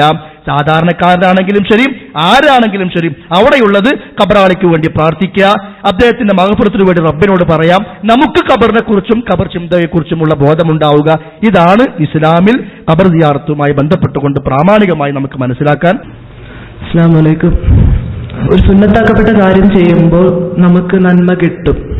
ഞാൻ വിശ്വസിക്കുന്ന നന്മ കിട്ടും. നമുക്കൊരു നന്മയുണ്ട്. ഞാനൊരു എൻ്റെ വീടിൻ്റെ അടുത്തുള്ള ഒരാളുടെ ഖബർ ഞാൻ സിയാറത്ത് ചെയ്തു. അയാളുടെ മഗ്ഫിറത്തിന് വേണ്ടി ഞാൻ പ്രാർത്ഥിച്ചു. എനിക്കത് അല്ലാഹുവിൻ്റെ ഭാഗത്തു നിന്നൊരു നന്മ കിട്ടി. എനിക്ക് ആ ഒരു നന്മ തന്നെയാണോ ഞങ്ങളുടെ അവിടെ ആലഞ്ചേരി എന്ന് പറഞ്ഞൊരു സ്ഥലമുണ്ട്. അവിടെ ഒരു ആലഞ്ചേരി ഉപ്പ എന്ന് പറഞ്ഞൊരു ഉപ്പുണ്ട്. അദ്ദേഹത്തിന്റെ ഖബർ ഞാൻ സിയാറത്ത് ചെയ്യുമ്പോഴും ആ നന്മ തന്നെയാണോ എനിക്കിവിടെ കിട്ടുന്നത് എന്നെനിക്കൊരു സംശയമുണ്ട്. അതിന് ഉത്തരം ഞാൻ പ്രതീക്ഷിക്കും. നാം പറഞ്ഞല്ലോ, ഇപ്പൊ നബി സല്ലല്ലാഹു അലൈഹി വസല്ലമയേക്കാൾ വലിയ ഒരാൾ ഈ ലോകത്തില്ല. അത് സ്വന്തം നാട്ടിലെ അയൽവാസിയായ ഒരാൾ മരിച്ച് ആ ഖബർ സിയാറത്ത് ചെയ്യാൻ പോകുമ്പോൾ കിട്ടുന്ന പ്രതിഫലവും മദീനത്തേക്ക് നമ്മൾ എത്തുമ്പോൾ നബി സല്ലല്ലാഹു അലൈഹി വസല്ലമയുടെ ഖബർ സിയാറത്ത് ചെയ്യുമ്പോൾ കിട്ടുന്ന പ്രതിഫലവും ഒന്ന് തന്നെ. ഖബറാളിയിൽ നിന്നല്ല ഇങ്ങോട്ടുള്ളത്. നമ്മൾ ആ ഖബർ സിയാറത്ത് ചെയ്യുക എന്നുള്ള സുന്നത്ത് ചെയ്യുമ്പോൾ അല്ലാഹു തആല പ്രതിഫലം നൽകും. അതാണ് നമ്മുടെ നാടുകൾ. ഇപ്പൊ ഇത് അജ്മീർ ഖാജ ഇത് പുസ്തകമാണ്. അജ്മീറിൽ ഇബ്രാഹിം ബാദ്ഷയുടെ ഖബറിങ്കിലേക്ക് ആളുകളെ കൊണ്ടുപോകാനും അവിടേക്ക് സിയാറത്ത് പാക്കേജുകളൊക്കെ സംഘടിപ്പിക്കാനും വേണ്ടി ശ്രമിക്കുന്ന ആളുകളുണ്ട്. ആണും പെണ്ണൊക്കെ ഒന്നിച്ചു പോകും. അവിടെ പിന്നെ ഫിത്നയൊന്നുമില്ല. പള്ളിയിൽ പോകുമ്പോൾ മാത്രമേ ഫിത്ന ഉണ്ടാകുള്ളൂ. അപ്പൊ അങ്ങനെ കച്ചവടം നടക്കുന്ന ഒരുപാട് ആളുകൾ അങ്ങനെ കൊണ്ടുപോകുമ്പോൾ ആ ഖബറുകളുടെ പൂർഷയും മറ്റുമൊക്കെ വിശദീകരിക്കുന്ന ഗ്രന്ഥങ്ങളാണത്. ഒന്ന് അജ്മീർ ഖാജ, അതുപോലെ ഏറുവാട് ചരിത്രം, പിന്നെ നാഗൂർ വലി, പല സംഗതികൾ പലതുമുണ്ട്. ഇവിടേക്കൊക്കെ എന്തിനാ പോകുന്നത്? അവരുടെ ലക്ഷ്യം ഈ പുസ്തകത്തിന്റെ തുടക്കത്തിൽ പറഞ്ഞു കേട്ടോളൂ. എന്തിനാ അവിടേക്ക് പോകുന്നത്? ഏറുവാടി ഒരു പട്ടണമൊന്നുമല്ല. താമസിക്കാൻ കെട്ടിയുണ്ടാക്കിയ താൽക്കാലിക ഷെഡുകൾ എത്ര വേണമെങ്കിലും ഉണ്ട്. മനസ്സിൽ പലവിധ ഉദ്ദേശങ്ങളുമായി ഏറുവാടിയിൽ വന്ന് ദിവസങ്ങളും ആഴ്ചകളും മാസങ്ങളും തങ്ങുന്നവരുണ്ട്. ഭ്രാന്ത്, അപസ്മാരം, ക്ഷയം, ക്യാൻസർ തുടങ്ങി എല്ലാ രോഗങ്ങൾക്കും പ്രതിവിധി തേടി ആളുകൾ ദർഗയിലെത്തുന്നു. ഇത് ഇസ്ലാം പഠിപ്പിച്ചിട്ടില്ല. ഇബ്രാഹിം നബി അള്ളാഹിനെ പരിചയപ്പെടുത്തി. അള്ളാഹ് ആരാണ്? വൈദാ മരീദതു വഹുവ യശ്ഫീൻ. അള്ളാഹുവാണ് ഞാൻ രോഗിയായ എനിക്ക് ശിഫ നൽകുന്നവൻ. നബി സല്ലല്ലാഹു അലൈഹി വസല്ലം പഠിപ്പിച്ചു തന്നു. അല്ലാഹുമ്മ റബ്ബന്നാസി അദ്ഹി ബിൽ ബാസ യശ്ഫി അംദശാഫി. ഇപ്പോഴത്തെ ആളുകളുടെ അവസ്ഥ എന്താണ്? കുറെ കാലമായിട്ട് മാറാത്ത ഭ്രാന്ത്, കുറെ കാലമായിട്ട് മാറാത്ത അസുഖം. നേരെ ഏറുവാടിക്ക്, അജ്മീറിലേക്ക്, നാഗൂറിലേക്ക്. അവന്റെ ലക്ഷ്യം എന്താ? ഹൃദയം ലോലമാകല അല്ല. അവന്റെ ഭൗതികപരമായ ആവശ്യം നിറവേറ്റപ്പെടണം. പക്ഷെ ആ ആവശ്യം നിറവേറ്റിത്തരാൻ കഴിവുള്ളവനാരാം? അള്ളാഹുവാണ്. ഇവന്റെ വിശ്വാസം ഈ ഖബറാളി കാണും, എന്റെ അസുഖം മാറ്റിത്തരും. അത് ശിർക്കാണ്.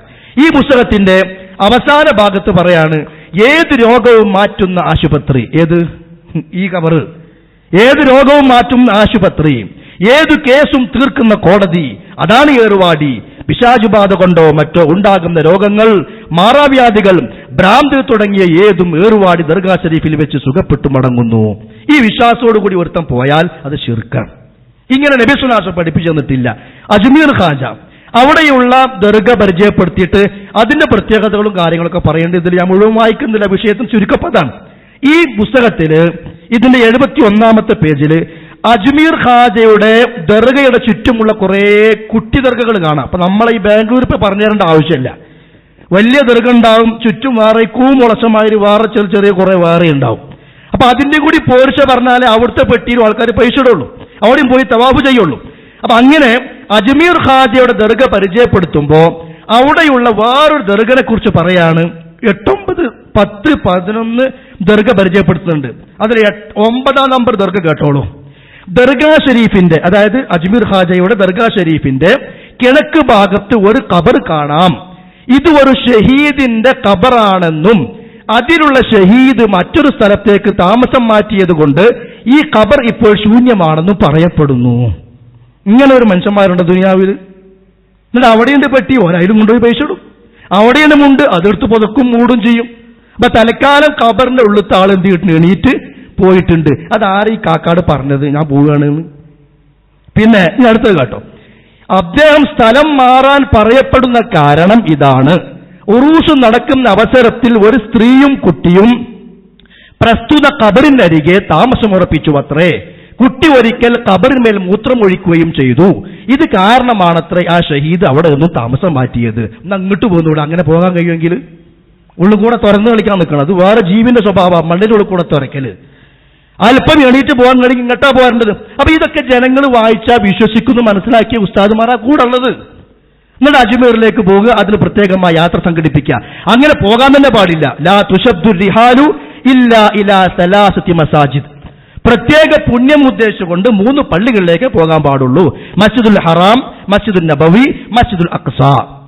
അവിടെ നബിന്റെ ഖബർ എന്നുള്ളതല്ല ലക്ഷ്യം, ആ പള്ളി സന്ദർശിക്കുക എന്നുള്ളതാണ്. മദീനത്തിൽ എത്തുന്ന വ്യക്തിയെ സംബന്ധിച്ചിടത്തോളം നബി സല്ലല്ലാഹു അലൈഹി വസല്ലമയുടെ ഖബറുകൾ ചെല്ലണം, അസ്സലാമു അലൈക യാ റസൂലല്ലാഹ് എന്ന് പറഞ്ഞ് തിരിച്ചു പോരണം. വേറെ ഒന്നും അവിടെ ഇല്ല. പ്രാർത്ഥിക്കുമ്പോഴോ ഖിബലന്റെ ഭാഗത്തേക്ക് തിരിയും വേണം. കാരണം ഖബർ ഖിബലിന്റെ ഓപ്പോസിറ്റ് സൈഡിലാണ് വരുന്നത്. അപ്പൊ ആ നബി സല്ലല്ലാഹു അലൈഹി വസല്ലമയുടെ ഖബറിന് പോകുമ്പോഴും പ്രതീക്ഷ തന്നെ, ഞാൻ അള്ളാഹ് പഠിപ്പിച്ച ആ കർമ്മം ചെയ്യുന്നു, പ്രവാചകന് പഠിപ്പിച്ച സുന്നത്തിനെ നടപ്പിലാക്കുന്നു, അള്ളാഹു എനിക്ക് ഖൈർ തരണം, അള്ളാഹ് പ്രതിഫലം തരണം. അതല്ലാണ്ട് ഇവിടെ നിന്നൊന്നും ഖബറിന്റെ ഉള്ളിൽ നിന്ന് ഇങ്ങോട്ട് പ്രതീക്ഷിക്കലല്ല. അതാണ് സമൂഹത്തിൽ വന്നു പോയ അബദ്ധം. ഇപ്പൊ പുത്തമ്പള്ളി ജാറം, എന്താ അതിന്റെ പരസ്യം? പെരുമ്പടപ്പ് പുത്തമ്പള്ളി ജാറം, മാറാ രോഗങ്ങൾക്ക് അത്ഭുത ഫലസിദ്ധി, പേപ്പട്ടി വിഷ നിവാരണം, പല പരസ്യങ്ങളും ഉണ്ടാകാറുണ്ട്. അപ്പം വലിയ രോഗമുള്ള ആളുകൾ അങ്ങോട്ട് പോകും. അവിടെ തൊട്ടടുത്ത് കിൽക്കട്ട ജാറം, വേറെ ജാറുണ്ട്, സത്യം ചെയ്യാൻ വേണ്ടി മാത്രം സ്പെഷ്യൽ ജാറാണ്. ഓരോന്നിനും ഓരോരോ ജാറങ്ങൾ. അവിടെ വെളിയങ്കോട് ഒരു ഖബർ ഉണ്ടായിരുന്നു, അല്ല ഉണ്ട്. അവിടെ ഒരു പെട്ടി ഉണ്ടായിരുന്നു ഖബറിന്റെ മുമ്പിൽ. കഴിഞ്ഞ 4 മാസം മുമ്പ് ആ പെട്ടി കള്ളം കൊണ്ടുപോയി. ആ പെട്ടി എന്ത് പറ്റിയ പ്രയാസങ്ങളും ബുദ്ധിമുട്ടുകളും ഉണ്ടാകുമ്പോൾ ആ ബുദ്ധിമുട്ടും പ്രയാസവും നീങ്ങാൻ വേണ്ടിയിട്ട് പൈസ കൊണ്ടുപോയിടുന്ന പെട്ടി. വീട്ടിൽ വല്ലതും കളവ് പോയാലും തിരിച്ചു കിട്ടാൻ വേണ്ടിയിട്ട് കുറച്ച് പൈസ അവിടെ കൊണ്ടുപോയിടുക. അവസാനം ആ പെട്ടി കാണാണ്ടായി. പോകുന്ന ആളുടെ വിശ്വാസം എന്ത്? ഇതാണ് പ്രശ്നം.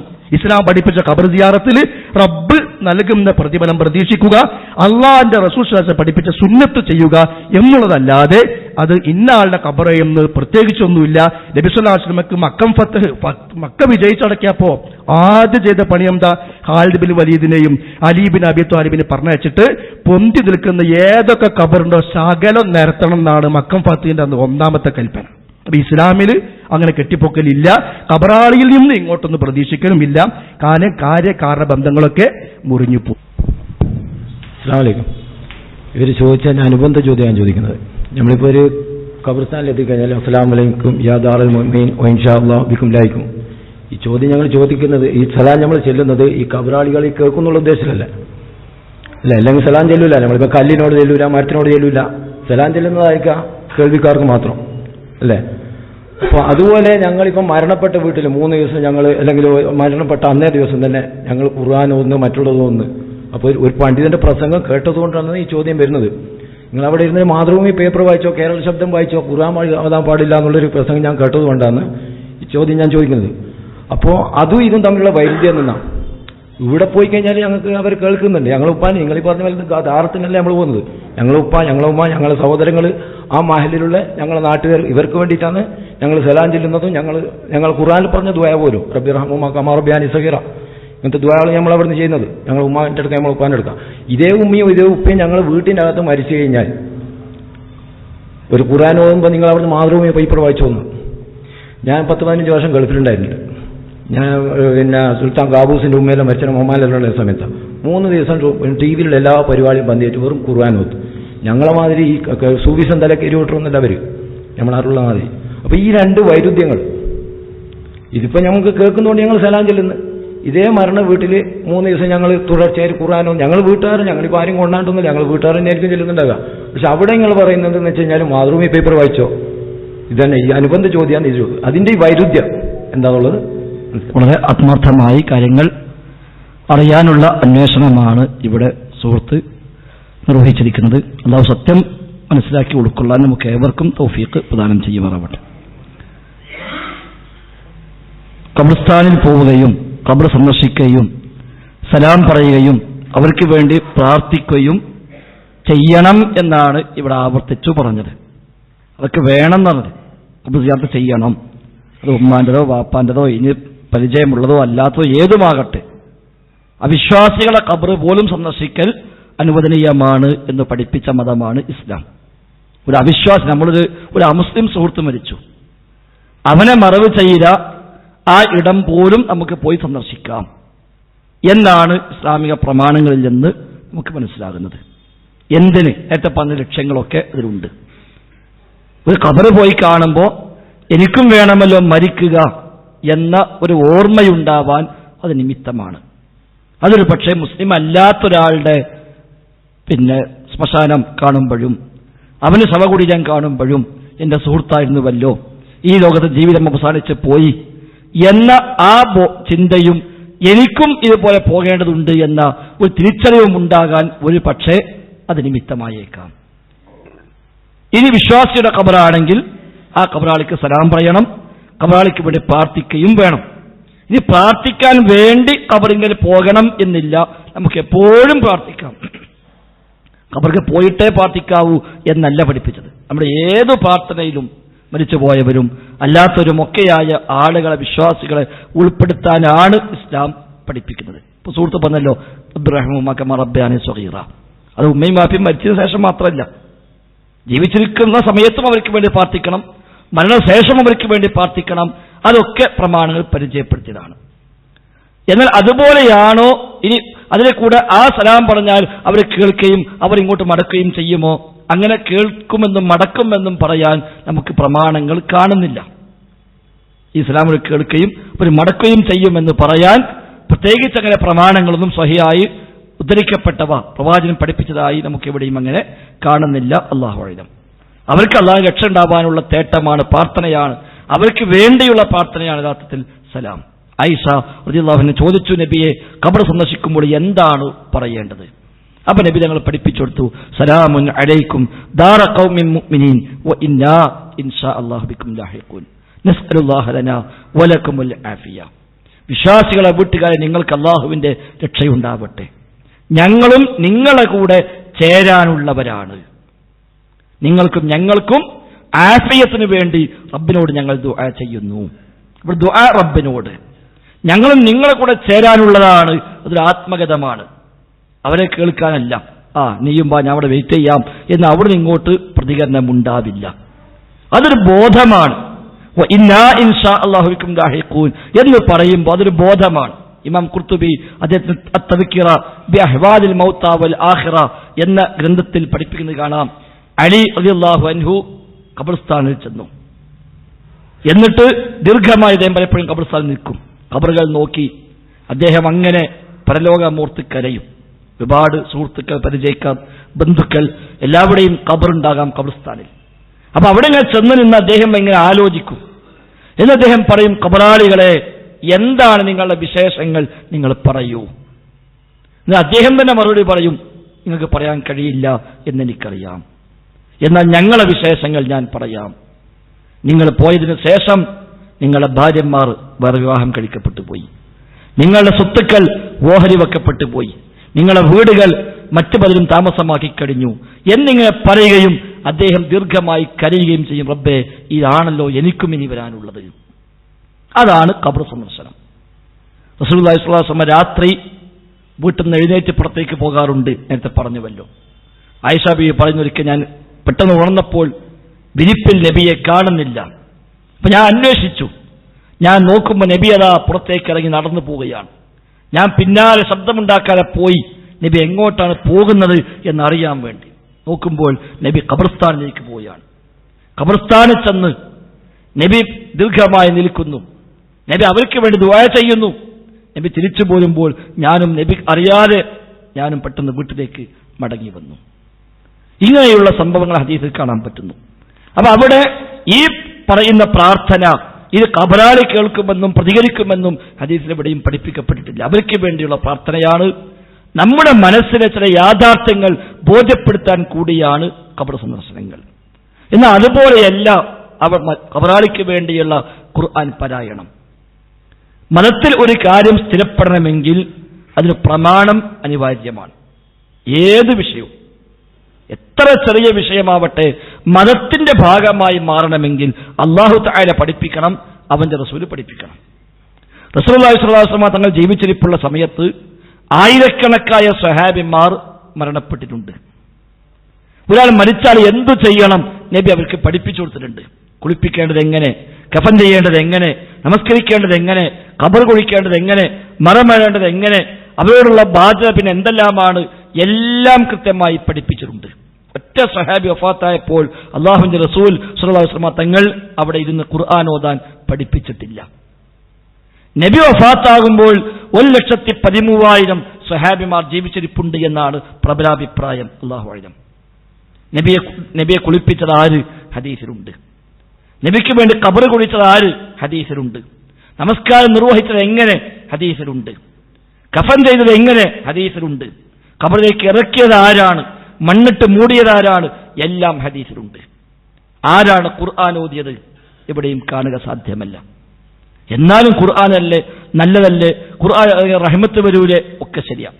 ഖുർആൻ ഓതിയാ റഹ്മത്ത് ഇറങ്ങുമെന്ന് പഠിപ്പിച്ചത് അല്ലാഹുവിന്റെ റസൂൽ സ്വല്ലല്ലാഹു അലൈഹി വസല്ലം തങ്ങളാണല്ലോ. എന്നിട്ടും ആ റസൂൽ അവിടെ ഖുർആൻ ഓതാൻ പഠിപ്പിച്ചില്ല. അപ്പം മതത്തിൽ ഒരു കാര്യം പുണ്യമാകണമെങ്കിൽ അതിന് പ്രമാണം ആവശ്യമാണ്. ചില സ്ഥലത്ത് പാടില്ലെന്ന് പറയും ഖുർആൻ ഓത്ത്. ഇപ്പൊ റുക്കൂഇൽ ഖുർആൻ ഓതാൻ പാടില്ല എന്നാണ്. റുക്കൂഇ ചെയ്യും ഒരാൾ പറയും ഞാൻ ഫ്രീ ആണ്, അർജന്റ് ഒന്നുമില്ല, ഞാൻ വളരെ സാവകാശം നിസ്കരിക്കുകയാണ്, റുക്കൂഇൽ ഒരു 2 യാസീൻ ഓതാന്ന് പറഞ്ഞാൽ പറ്റൂല എന്നാണ്. എന്താ ഞാൻ റുക്കൂഇൽ അതിന് പ്രാർത്ഥിക്കുന്നില്ലേ, അതുപോലെ തന്നെ യാസീൻ ഓത്തെന്ന് പറഞ്ഞാൽ അവിടെ പറ്റൂല. ഇനി പ്രാർത്ഥനകളിൽ നമ്മൾ ഇവിടെ ദുആ ചെയ്തു, നിങ്ങൾക്ക് ആമീൻ പറയുന്നു. നമ്മൾ ഒരു 10 ആൾ ഒന്നിച്ച് ബാത്റൂമിൽ കണ്ട് പോയാൽ എല്ലാവരും ഉണ്ട്.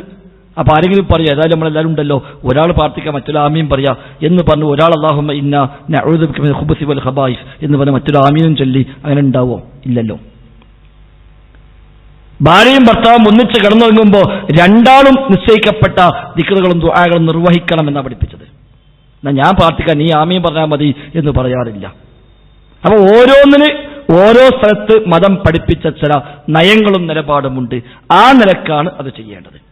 അതിലെവിടെയും മരിച്ചെടുത്തുള്ള ഖുർആനോത്തില്ല, മരിച്ചവർക്ക് വേണ്ടിയുള്ള ഖുർആനോത്തില്ല. അവിടെ മാതൃഭൂമി വായിക്കാൻ പറഞ്ഞോ? ഇല്ല, മാതൃഭൂമി വായിക്കാൻ പാടില്ല, മാതൃഭൂമി വായിക്കാനും പാടില്ല. അവിടെ ചെയ്യേണ്ടത് എന്താ? മരണത്തെപ്പറ്റി ആലോചിക്കുക, അതേക്കുറിച്ച് ചിന്തിക്കുക, മൗനമായിരിക്കുക, ശാന്തമായിരിക്കുക. ആ മരണം, അദ്ദേഹത്തിന് വരാനുള്ള അവസരങ്ങൾ, ഖബർ ജീവിതം, പരലോകം, അതേക്കുറിച്ച് ചിന്തിക്കുക. അവനവന്റെ ജീവിതത്തിൽ പാഠം ഉൾക്കൊള്ളുക. പിന്നെ താങ്കൾ കേട്ട പ്രസംഗത്തിൽ മാതൃഭൂമിയുടെ പരാമർശമുണ്ട്. മുജാഹിദ് ബാലുശ്ശേരിയുടെ ഒരു പ്രസംഗത്തിന്റെ ചെറിയ കഷ്ണമാണ് താങ്കൾ കേട്ടിട്ടുണ്ടാവുക. ഏതെങ്കിലും ഉസ്താദുമാർ തങ്ങളുടെ പ്രസംഗത്തിൽ ഒരു പക്ഷേ ആ കഷ്ണം കേൾപ്പിച്ചുകൊണ്ട് വിശദീകരിക്കുന്നതും കേട്ടിട്ടുണ്ടായേക്കാം. അതായത് മരിച്ച വീട്ടിൽ ഖുർആൻ ഓതലാണോ മാതൃഭൂമി വായിക്കലാണോ നല്ലത്, അല്ലെങ്കിൽ ഏതാണ് പിന്നെ ശരി എന്ന് ചോദിക്കുന്നുവെങ്കിൽ അവിടെ മാതൃഭൂമി വായിച്ചാലും ശരി ഖുർആൻ ഓതാൻ പാടില്ല എന്ന് പറയും എന്ന് അദ്ദേഹം പറയുന്നു. കാരണം ഖുർആൻ ഓതുമ്പോൾ അത് മതത്തിന്റെ ഭാഗമായിട്ടാണ് അവിടെ കൊണ്ടുവരുന്നത്. മതത്തിൽ ഒരു പുണ്യകർമ്മമായി, മതത്തിൽ അങ്ങനെ സുന്നത്തുണ്ട് എന്ന നിലക്കാണ് കൊണ്ടുവരുന്നത്. അപ്പൊ അത് മതത്തിലേക്ക് കൂട്ടിച്ചേർക്കലാണ്, അത് ഗൗരവമാണ്. അതായത് ഇന്ന് പത്രം വായിക്കുന്നു, അത് മതത്തിലെ പുണ്യകർമ്മമായിട്ടല്ല അയാൾ ചെയ്യുന്നത്. ഒരുപക്ഷെ അയാളുടെ ഒരു മര്യാദക്കുറവോ, അയാൾ മരണത്തെപ്പറ്റി ആലോചിക്കുന്നതിന് പകരം അയാൾ ഭൗതികമായ വിഷയങ്ങൾ വ്യാപകമായി കൂടി എന്നത് അയാളുടെ പോരായ്മയോ ആയി പരിഗണിക്കാം നമുക്ക്. കാരണം അവിടെ പത്രം വായിക്കല്ല വേണ്ടത്, അവിടെ തമാശ പറയല്ല വേണ്ടത്, അവിടെ ചിരിക്കാൻ പോലും പാടില്ല. ഇബ്നു ഉമർ റളിയല്ലാഹു അൻഹുമായ സ്വഹാബി മയ്യിത്തിന് കൂടെ പോകുമ്പോൾ ഒരാൾ ചിരിക്കുന്നത് കണ്ടപ്പോൾ അദ്ദേഹം പറഞ്ഞു, മയ്യിത്തിന് കൂടെ ചിരിക്കയോ, നിന്നോട് ഞാൻ ഇനി മിണ്ടൂലാന്നാണ്. അത്രയേറെ ഗൗരവത്തിൽ അവരെ മയ്യത്തിനെ കൂടെ പോകുമ്പോൾ, മയ്യത്തിന് സമീപത്ത് വരുമ്പോൾ, ഖബറുകൾ ചെല്ലുമ്പോൾ അവിടെയൊക്കെ മരണമോർത്ത്, ഖബറോർത്ത്, അള്ളാഹിനെ കുറിച്ച് ചിന്തിച്ച്, നരക സ്വർഗം ആലോചിച്ച് അതിലൂടെ ഭക്തി ഉണ്ടാവലാണ് പഠിപ്പിക്കപ്പെട്ടത്. അവിടെ പത്രം വായിക്കാൻ പാടില്ല, രാഷ്ട്രീയം പറയാൻ പാടില്ല, തമാശ പറയാൻ പാടില്ല, അവിടെ കുശലാന്വേഷണങ്ങൾ പാടില്ല, അതൊന്നും പാടില്ല. എന്നാൽ ഒരാൾ ഭൗതികകാര്യം സംസാരിക്കുന്നു, ഒരാൾ ഖുർആൻ ഓതുന്നു, ഏതിനാ ഗൗരവം കൂടുതൽ എന്ന് ചോദിച്ചാൽ ഭൗതികകാര്യം സംസാരിക്കുന്നതിനേക്കാൾ ഗൗരവം കൂടുതൽ ഖുർആൻ ഓതുന്നതിന്. കാരണം എന്താ? ഖുർആൻ ഓതൽ പുണ്യകർമ്മമായി മതം പഠിപ്പിച്ച സുന്നത്തായിട്ടാണ് സമൂഹം അവിടെ ചെയ്യുന്നത്. അത് മതത്തിലേക്ക് കൂട്ടിച്ചേർക്കലാണ്, അപ്പൊ ഗൗരവം കൂടും. മറ്റൊരു മതത്തിലേക്ക് കൂട്ടിച്ചേർക്കലല്ല, അയാൾ പാലിക്കേണ്ട മര്യാദ അയാൾ പാലിക്കാതെ പോകുന്നു എന്നതാണ് അയാൾ ചെയ്യുന്നത്. അത് പ്രമാണങ്ങൾ പരിചയപ്പെടുത്തിയ മുൻഗാമികളായ ഇമാമികൾ പഠിപ്പിച്ച കാര്യവുമാണ്. സുഫ്യാൻ ഇബ്നു ഉയൈന റഹിമഹുല്ലാ ഹിജ്റ 2-ാം നൂറ്റാണ്ടിൽ ജീവിച്ച പ്രഗത്ഭനായ സുഫ്യാൻ സൗരി റഹിമഹുല്ലാ ഹിജ്റ 2-ാം നൂറ്റാണ്ടിൽ ജീവിച്ച പ്രഗത്ഭനായ പണ്ഡിതൻ, ഇമാം ഷാഫിയുടെ ഒക്കെ കാലക്കാരൻ. അദ്ദേഹം പറഞ്ഞു, അൽ ബിദ്അതു അഹബ്ബു ഇലാ ഇബ്ലീസ മിനൽ മഅസിയ. മതത്തിൽ കൂട്ടിച്ചേർക്കപ്പെടുന്ന പുത്തൻ ആചാരങ്ങളാണ് പിശാചിന് തിന്മയേക്കാൾ ഇഷ്ടം. തിന്മയേക്കാൾ പിശാചിനിഷ്ടം ബിദ്അത്തുകളാണ്. കാരണം എന്താ? ലിഅന്നൽ മഅസിയത യുതാബു മിൻഹാ വൽ ബിദ്അ ലാ യുതാബു മിൻഹാ. തിന്മ ചെയ്യുന്ന മനുഷ്യൻ പശ്ചാത്തപിക്കാൻ സാധ്യത കൂടുതലാണ്. ബിദ്അത്തുകൾ ചെയ്യുന്ന മനുഷ്യൻ പശ്ചാത്തപിക്കാൻ സാധ്യത കുറവാണ്. മദ്യപിക്കുന്ന ആൾ, വ്യഭിചരിക്കുന്ന ആൾ, പലിശ വാങ്ങുന്ന ആൾ, സ്ത്രീധനം വാങ്ങുന്ന ആൾ, തീവ്രവാദം ചെയ്യുന്ന ആൾ, ഇവർക്കൊക്കെ കുറ്റബോധം വരാൻ സാധ്യതയുണ്ട്. കാരണം തെറ്റനയക്കറിയാം, അതിന് മടങ്ങാൻ സാധ്യതയുണ്ട്. എന്നാൽ ബിദ്അത്ത് ചെയ്യുന്ന, മതത്തിൽ കൂട്ടിച്ചേർക്കപ്പെട്ട കാര്യങ്ങൾ ചെയ്യുന്ന ഒരാൾ ഇത് കൂലി കിട്ടും, പുണ്യമാണ് എന്ന ധാരണയിലാണ് ചെയ്യുന്നത്. അതുകൊണ്ട് അയാൾ മടങ്ങാൻ സാധ്യതയില്ല, അയാൾ അതിന് ആവേശം കൂടാനേ സാധ്യതയുള്ളൂ.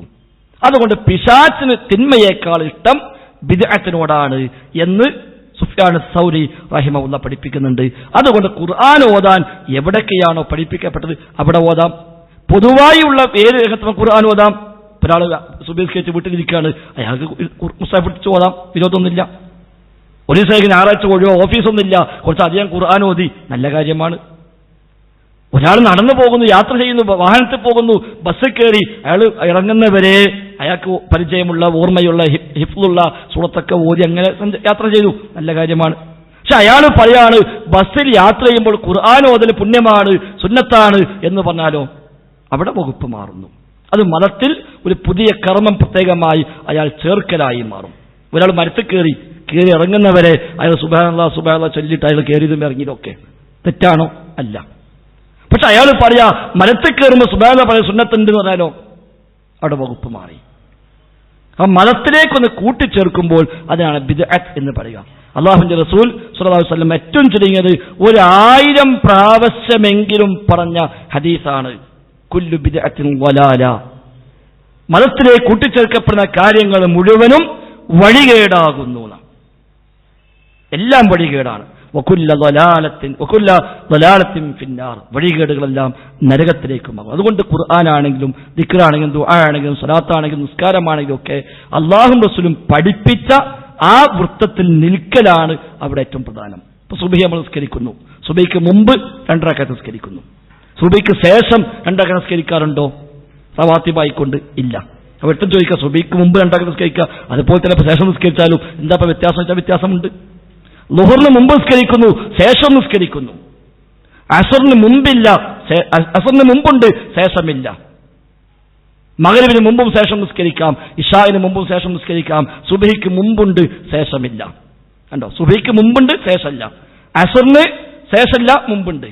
അപ്പൊ എന്താപ്പത് ഇങ്ങനെ എല്ലാം ഒരുപോലല്ലേ? അല്ല, അത് അള്ളാഹുവാണ് പഠിപ്പിക്കേണ്ടത്. അല്ല, വെള്ളമില്ലെങ്കിൽ തയമ്മം ചെയ്യാം, പൊതുവെ ചെയ്യാൻ വെള്ളമില്ല, തയമ്മം ചെയ്യാം. ഒട്ടും ചോദിക്കുക വെള്ളം ഇല്ലെങ്കിൽ തയമ്മം ചെയ്തൂടെ, എന്നാലും വെള്ളം ഉണ്ടെങ്കിൽ തയമ്മം ചെയ്തൂടെ? പറ്റൂല. അപ്പം മതത്തിന്റെ കാര്യത്തിൽ അതാണ്. നമുക്കതിൽ നമ്മുടെ യുക്തിയും നമ്മുടെ ബുദ്ധിയും നമ്മുടെ ചിന്തയുമല്ല ഒരു കാര്യം മതത്തിന്റെ ലേബലിൽ കൊണ്ടുവരാനുള്ള മാനദണ്ഡം.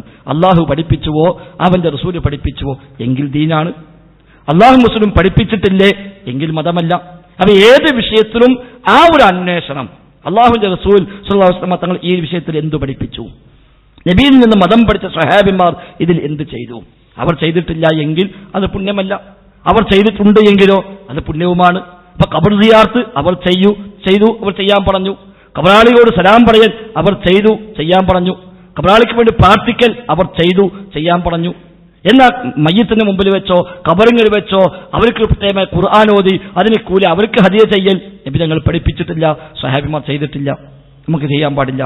അതാണ് മതത്തിന്റെ ഒരു അടിസ്ഥാന പാഠം. അതുകൊണ്ടാണ് മരിച്ചെടുത്ത് ഖുർആൻ ഓതാൻ പാടില്ല എന്നും ഖബറിങ്ങിൽ ചെന്നാൽ ഖുർആൻ ഓതുകയല്ല വേണ്ടത് എന്നും ഖബറാളിക്ക് വേണ്ടി പ്രാർത്ഥിക്കുക എന്നുള്ളത് മരിച്ച് കിടക്കുമ്പോഴും പറ്റും, മറമാടുന്നതിന് മുമ്പും പറ്റും, മറമാടിയതിനു ശേഷവും പറ്റും, അതിന് എപ്പോഴും ഖബറിങ്ങിൽ ചെന്നും പറ്റും, അല്ലാതെയും പറ്റും. എവിടെയും നമ്മുടെ എല്ലാ പ്രാർത്ഥനയും ഇപ്പൊ ഇവിടെയും നമ്മുടെ പ്രാർത്ഥന എന്താ? അല്ലാഹു മുഗ്ഫിൽ മുഅ്മിനീന വൽ മുഅ്മിനാത്ത് വൽ മുസ്ലിമീന വൽ മുസ്ലിമാത്ത് അൽ അഹ്യാഇ മിൻഹും വൽ അംവാത്ത്. അല്ലാഹുവേ, വിശ്വാസികൾക്ക് പുറത്തു കൊടുക്കണേ, ജീവിച്ചിരിക്കുന്നവർക്കും മരിച്ചുപോയവർക്കും നീ പുറത്തു കൊടുക്കണേ എന്ന് നമ്മളെല്ലാ ഖുതുബയിലും എല്ലാ വഅലും എല്ലാ പ്രസംഗത്തിലും ഒക്കെ നമ്മൾ പ്രാർത്ഥിക്കുന്നു. അത് ഇസ്ലാം പഠിപ്പിച്ചതാണ്, ഖുർആൻ ആവശ്യപ്പെട്ടതാണ്. നേരത്തെ എന്റെ വിശ്വാസത്തിൽ ഞാൻ പറഞ്ഞു, മറ്റൊരാളുടെ പ്രാർത്ഥന വേറൊരാൾക്ക് ലഭിക്കുമ്പോൾ അത് അയാൾക്ക് അള്ളാഹുവിന്റെ പക്കൽ കുറച്ചുകൂടെ സാമീപ്യം കിട്ടാനുള്ള മാർഗമായി മാറുകയും ചെയ്യും. അതാണ് പ്രമാണങ്ങൾ പരിചയപ്പെടുത്തിയത്. അല്ലാഹു അഅലം. അസ്സലാമു അലൈക്കും. എൻ്റെ പേര് റഹീം എന്നാണ്. എൻ്റെ ചോദ്യം ഇത്, മഹാന്മാരായ ഔലിയാക്കന്മാർ അമ്പിയാക്കളുടെ പേരിൽ മൗലിദ് ഓതാറുണ്ട്. ശിർക്ക് കലരാതെ മൗലിദ് ഓതുന്നത് ശരിയാണോ തെറ്റാണോ?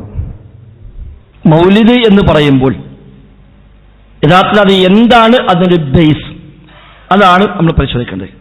പ്രശംസിക്കാൻ പറ്റുമോ എന്നാണെങ്കിൽ തീർച്ചയായും പറ്റും. മദ്ഹ് പറയാൻ പറ്റും, പ്രശംസ പറ്റും. സ്വാഭാവികമായും മനുഷ്യന്റെ സഹജമായ ഒന്നാണ് താൻ ഇഷ്ടപ്പെടുന്നവരെ പ്രശംസിക്കുക എന്നുള്ളത്. നമ്മുടെ മാതാവിനെ, നമ്മുടെ പിതാവിനെ, നമ്മുടെ മക്കളെ, നമ്മളുമായി വേണ്ടപ്പെട്ടവരൊക്കെ നമ്മൾ പലപ്പോഴും പ്രശംസിച്ചു പറയാറുണ്ട്. എന്നതുപോലെ നമ്മൾ സ്നേഹിക്കുന്ന, നമ്മൾ മാതൃകയാക്കുന്ന, ഇസ്ലാമിക ലോകത്ത് ഒരുപാട് സേവനങ്ങൾ ചെയ്ത മഹത്തുക്കളെ, മഹാന്മാരെ, പണ്ഡിതന്മാരെ ഒക്കെ മഹത്വവൽക്കരിക്കുക, പ്രശംസിക്കുക എന്നത് സ്വാഭാവികമാണ്. അതിന് തെറ്റൊന്നുമില്ല, ഇസ്ലാം അനുവദിച്ച കാര്യമാണ്. അതേസമയം മൗലിദ് എന്ന് പറയുമ്പോൾ അത് കേവല പ്രശംസയല്ല. മൗലിദ് എന്ന പദം തന്നെ അവിടെ ജന്മവുമായി ബന്ധപ്പെട്ട് ചൊല്ലാനായി പഠിപ്പിക്കപ്പെട്ട ചില പ്രത്യേകമായ പദ്യങ്ങളുടെയും ഗദ്യങ്ങളുടെയും സമാഹാരമാണ് മൗലിദ്. ഇത് കേവലമായൊരു പ്രശംസ കാവ്യമല്ല. ഒരാളിപ്പോൾ ഒരു പത്രത്തിലോ ഒരു മാസികയിലോ ഒരു മഹാനായ മനുഷ്യനെ കുറിച്ചൊരു പ്രശംസ ഒരു കവിതയായോ ലേഖനമായോ എഴുതി, ഒരു വിരോധമില്ല. അതാരും വിട്ടു സൂക്ഷിച്ചിങ്ങനെ എന്നും രാവിലെയും വൈകുന്നേരം ചൊല്ലിപ്പോകാറൊന്നുമില്ല. എന്നാൽ മാലകളും മൗലിദുകളും ആകുമ്പോൾ അത് പ്രത്യേകമായ അപ്രമാദിത്വമുള്ള പദ്യഗദ്യങ്ങളായിട്ടാണ് സമൂഹത്തിൽ വരുന്നത്. ഉദാഹരണം മൊഹീദ്ദീൻ മാല, അത് ശിർക്കും മറ്റൊക്കെ നമ്മൾ മാറ്റിവെക്കുക. അതിനൊക്കെ അതീതമായി മൊഹീദ്ദീൻ മാലയെക്കുറിച്ചുള്ള വിശ്വാസം എന്താ? മൊഴിയൊന്നും പിളയാതെ കളയാതെ ചൊന്നോർക്ക് മണിമാടം സ്വർഗത്തിൽ നായൻ കൊടുക്കുമേന. മൊഹീദ്ദീൻ മാല 158 വരിയാണ്. ഈ 158 വരി ഒറ്റ വാക്കും പിഴക്കാതെ ഒന്നും വിട്ടുപോകാതെ അത് പൂർണ്ണമായി ഒരാൾ ചൊല്ലിയാൽ സ്വർഗത്തിൽ അയാൾക്ക് കൊട്ടാരം കിട്ടുമെന്നാണ്. അപ്പൊ കേവലമായ പ്രശംസയല്ല എന്നർത്ഥം. ആ തരത്തിലാണോ ചൊല്ലുന്നത് എങ്കിൽ അതിൽ ശിർക്കില്ലെങ്കിലും അതിൽ അമിതമായ ഒന്നുമില്ലെങ്കിലും ഉള്ള ചരിത്രമേ ഉള്ളുവെങ്കിൽ പോലും ഈ ധാരണ വരുമ്പോഴേക്ക് അത് മതത്തിൽ നിന്ന് ഔട്ടായി.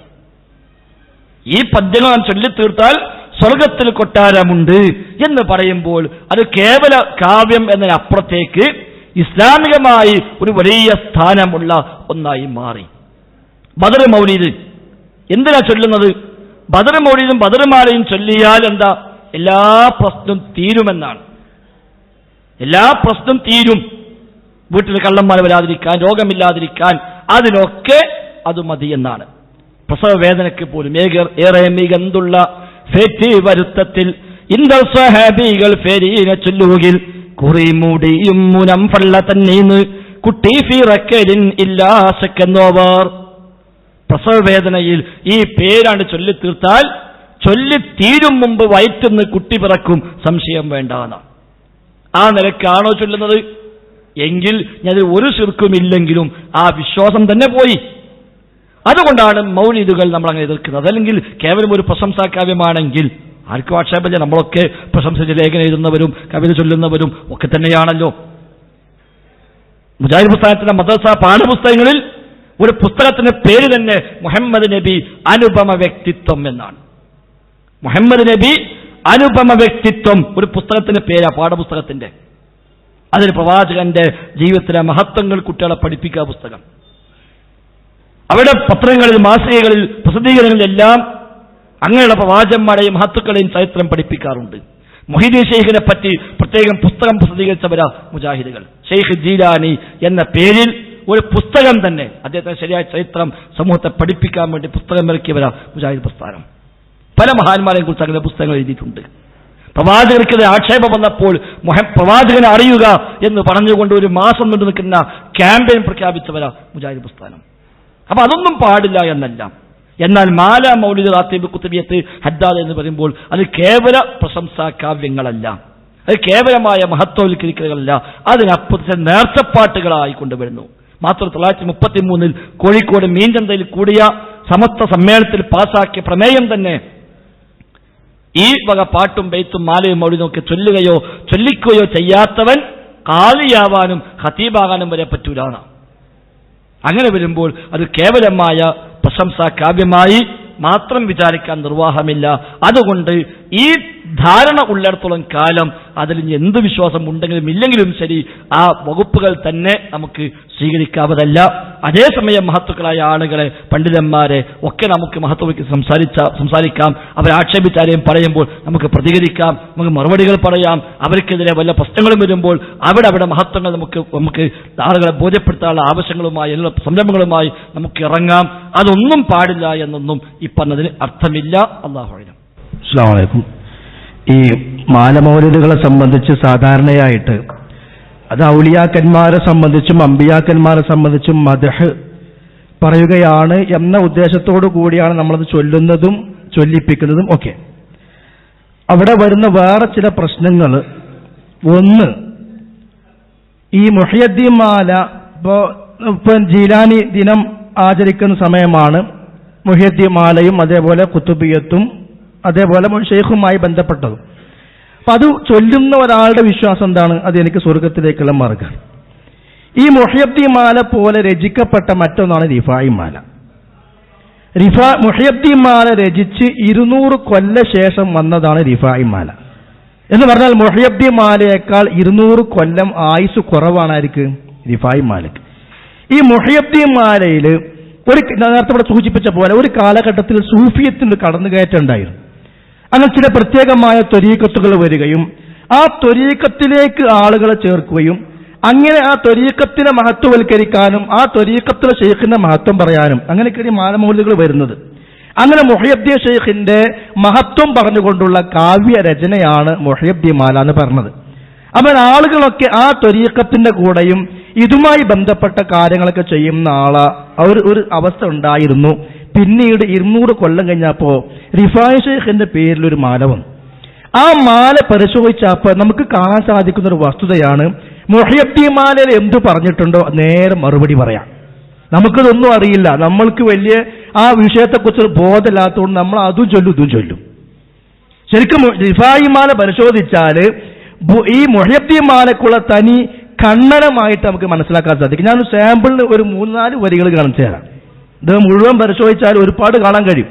മുഹ്യിദ്ദീൻ മാല എതിർത്തിട്ട് ഖണ്ഡനം എഴുതിയതുപോലെയാണ് റിഫായി മാല.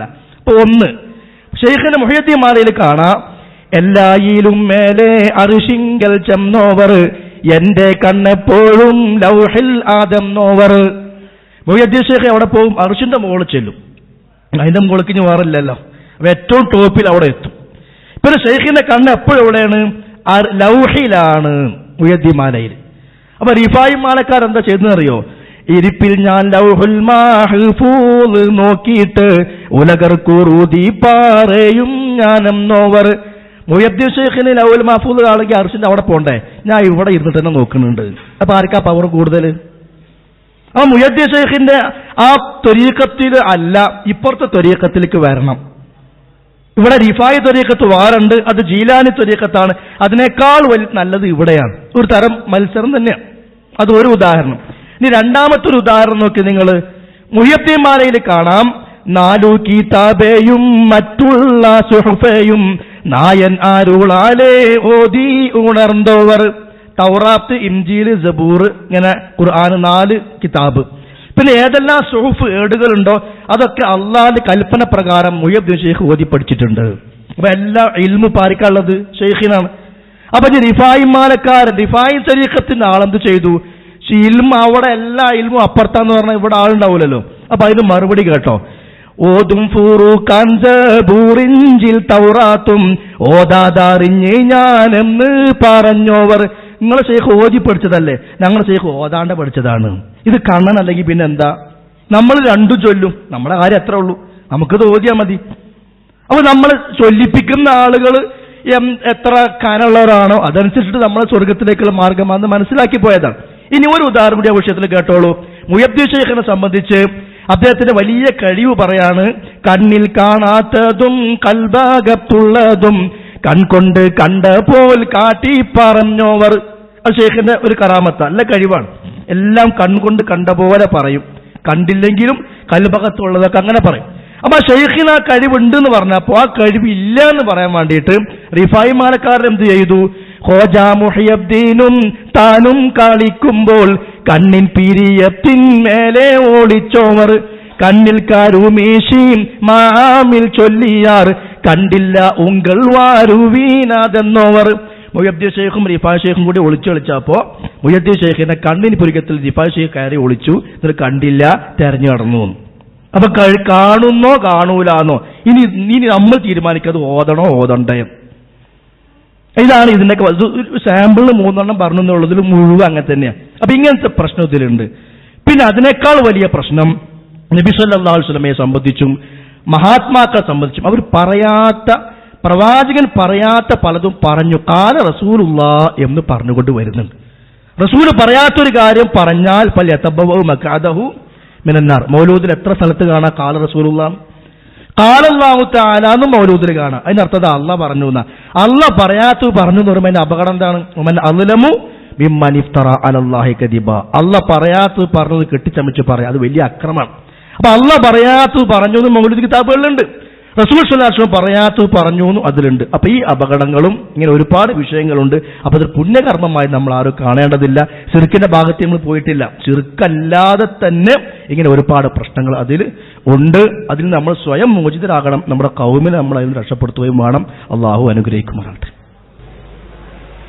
സമയം നമുക്ക് നിശ്ചയിച്ചിട്ടുള്ളത് ഏറെക്കുറെ തീരാറായിട്ടുണ്ട്. ഇനി ഒരു സംശയം കൂടി ചോദിക്കുവാനുള്ള അവസരമാണ്. ഇത് അവസാനത്തെ ചോദ്യമായി പരിഗണിക്കുന്നതായിരിക്കും. ഇൻഷാ അല്ലാഹ്. അസ്സലാമു അലൈക്കും. ആദം നബി അലൈഹി ഇസ്ലാം നബി സല്ലല്ലാഹു അലൈഹി വസല്ലമയുടെ തവസ്സുൽ ചെയ്തിരിക്കണമെന്ന് ഇബ്നു കസീർ റഹ്മത്തുള്ളാഹിയുടെ റിപ്പോർട്ടിൽ കാണപ്പെടുന്നുണ്ട്. അതിന്റെ നിജസ്ഥിതി എന്താണ്? ആദം നബി സ്വല്ലല്ലാഹു അലൈഹി വസല്ലമിന്റെ വിഷയത്തിൽ അദ്ദേഹം സ്വർഗത്തിൽ വിലക്കപ്പെട്ട കനി ഭക്ഷിക്കുകയും അതുവഴി സ്വർഗത്തിൽ നിന്ന് പുറത്താക്കപ്പെടുകയും ചെയ്ത സന്ദർഭത്തിൽ മുഹമ്മദ് നബിയെ കൊണ്ട് തവസ്സുലാക്കിയിട്ടാണ് അല്ലാഹു തആല പുറത്തു നൽകിയത് എന്ന് പ്രചരിപ്പിക്കപ്പെടാറുണ്ട്. വിശുദ്ധ ഖുർആൻ ആ വിഷയത്തിൽ പഠിപ്പിച്ചത് 2 ആയത്തുകൾ കാണാം. ഒന്ന് ഫതലഖാ ആദമു മിർ റബ്ബിഹി കലിമാത്തിൻ ഫതാബ അലൈഹി.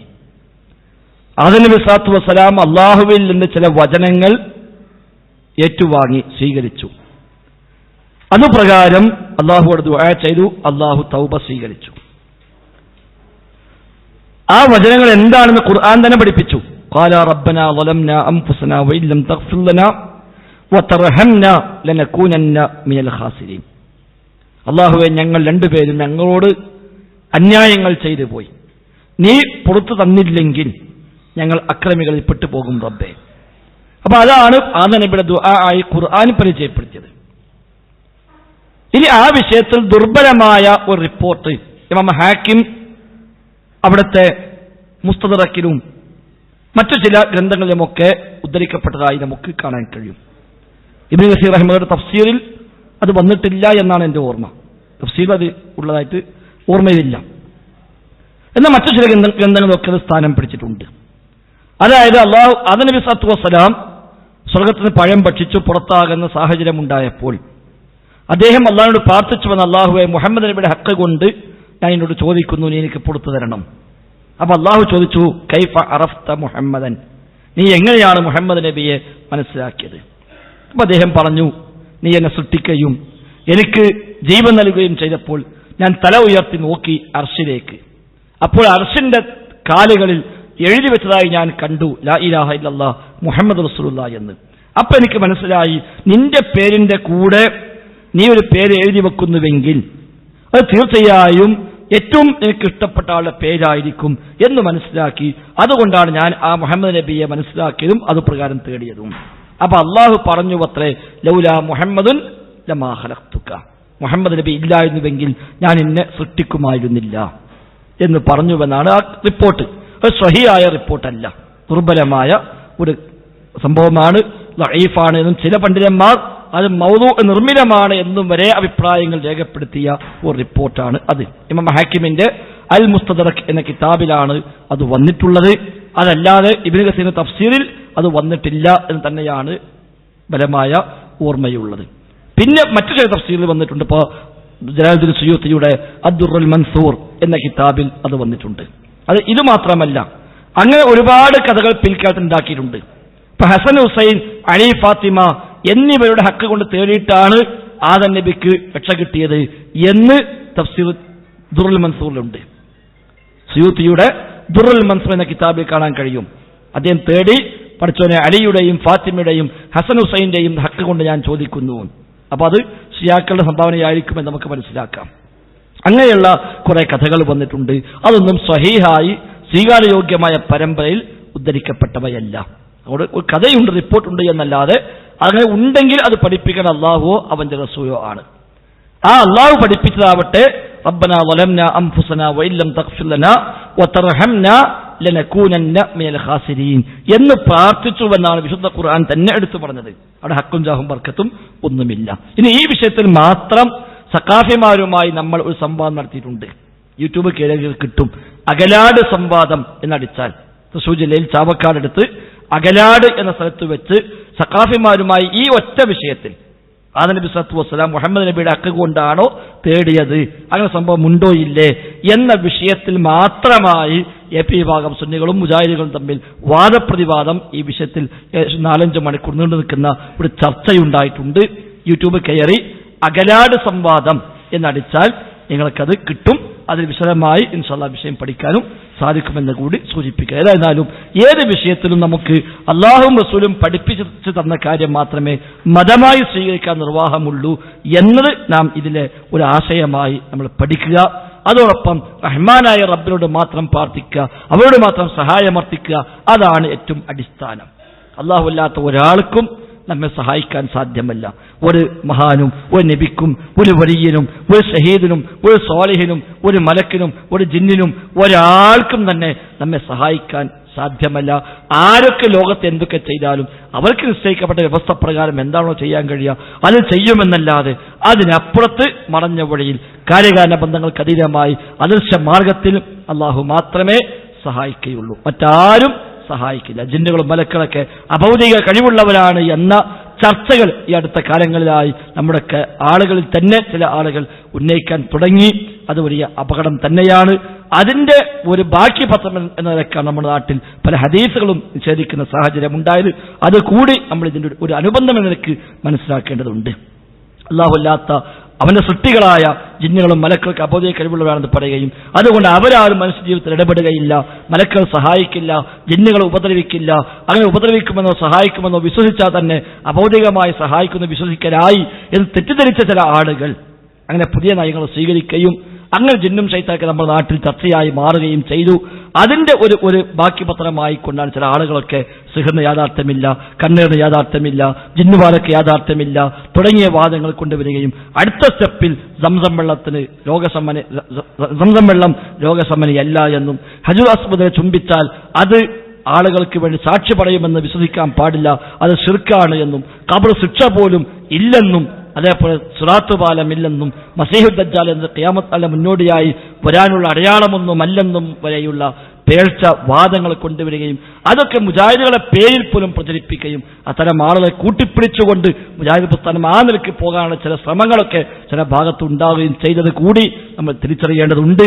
അതൊക്കെ വളരെ അപകടം പിടിച്ച ഇസ്ലാമിക പ്രമാണങ്ങളോട് യോജിക്കാത്ത ചില നിലപാടുകൾ തന്നെയാണ്. സ്വന്തമായി പ്രചരിപ്പിച്ചപ്പോൾ അതൊരു വേണ്ടത്ര അഡ്രസ് കിട്ടാതിരുന്നപ്പോൾ അതൊരു ഔദ്യോഗിക സംവിധാനത്തിൽ പ്രചരിപ്പിക്കാൻ ചില ആളുകൾ പരിശ്രമിച്ചതാണ് പിന്നീട് അത് ഐക്യത്തിന്റെ തരത്തിലേക്കൊക്കെ മാറിയത് എന്നത് കൂടി നമ്മൾ തിരിച്ചറിയുക.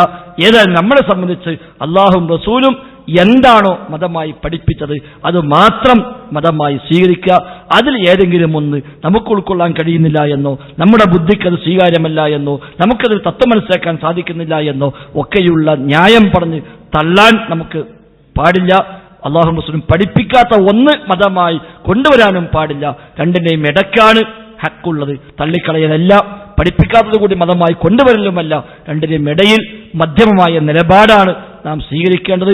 ആ നിലയ്ക്ക് നമ്മൾ ദീൻ ഉൾക്കൊള്ളണമെന്ന് കൂടി സൂചിപ്പിച്ചുകൊണ്ട് ഈ ഭാഗം ഇവിടെ അവസാനിപ്പിക്കുന്നു. എന്തുണ്ടോ മരണപ്പെട്ടു കഴിഞ്ഞാൽ 3 കാര്യങ്ങളുള്ള ബാക്കിയാവല്ലേ? സ്വലിയായ സന്താനം, അതുപോലെ അവർ ചെയ്ത നന്മകള്, സദക്ക. അപ്പോൾ വേറൊരു വ്യക്തി അദ്ദേഹത്തിന് വേണ്ടി പ്രാർത്ഥിച്ചാൽ അതെങ്ങനെ സ്വീകാര്യമാവും? അതെ, മറ്റൊരാളുടെ പ്രാർത്ഥന എങ്ങനെയാണ് മരണപ്പെട്ട വ്യക്തിക്ക് സ്വീകരിക്കപ്പെടുക? അവിടെ ഇത് രണ്ടും നമ്മൾ വ്യത്യാസം. ഒന്ന്, 3 കാര്യം ബാക്കിയാകും എന്ന് പറഞ്ഞു. ഒന്ന്, അവൻ പ്രചരിപ്പിച്ച വിജ്ഞാനം, അത് അവന്റെ അധ്വാന ഫലമാണ്. നമ്മളിവിടെ മുഖാമുഖം നടത്തി, ഞങ്ങളൊക്കെ മരിച്ചു പോയാലും ഒരു പക്ഷേ ഇതിങ്ങനെ CD-യായും അതേപോലെ യൂട്യൂബിലൂടെയും ഒക്കെ ഒരു പക്ഷേ പ്രചരിക്കും. ഇതിലൂടെ കാര്യങ്ങൾ ബോധ്യപ്പെട്ട് ചില ആളുകൾക്ക് ജീവിതത്തിൽ മാറ്റം വരും. അവരിലൂടെ ഒരുപാട് ആളുകൾക്ക് ഒരു പക്ഷേ ഭാവിയിൽ മാറ്റം വരും. അതൊക്കെ യഥാർത്ഥത്തിൽ ഈ ഒരു അധ്വാനത്തിന്റെ ബാക്കി പത്രമാണല്ലോ. അപ്പൊ അതിന്റെ പ്രതിഫലം കിട്ടിക്കൊണ്ടിരിക്കുന്നു. ചെയ്തു വെച്ച കർമ്മങ്ങളുടെ തുടർച്ചയായിട്ടാണ് അത് നമുക്ക് ഖബറിലേക്ക് ലഭിച്ചുകൊണ്ടേയിരിക്കും.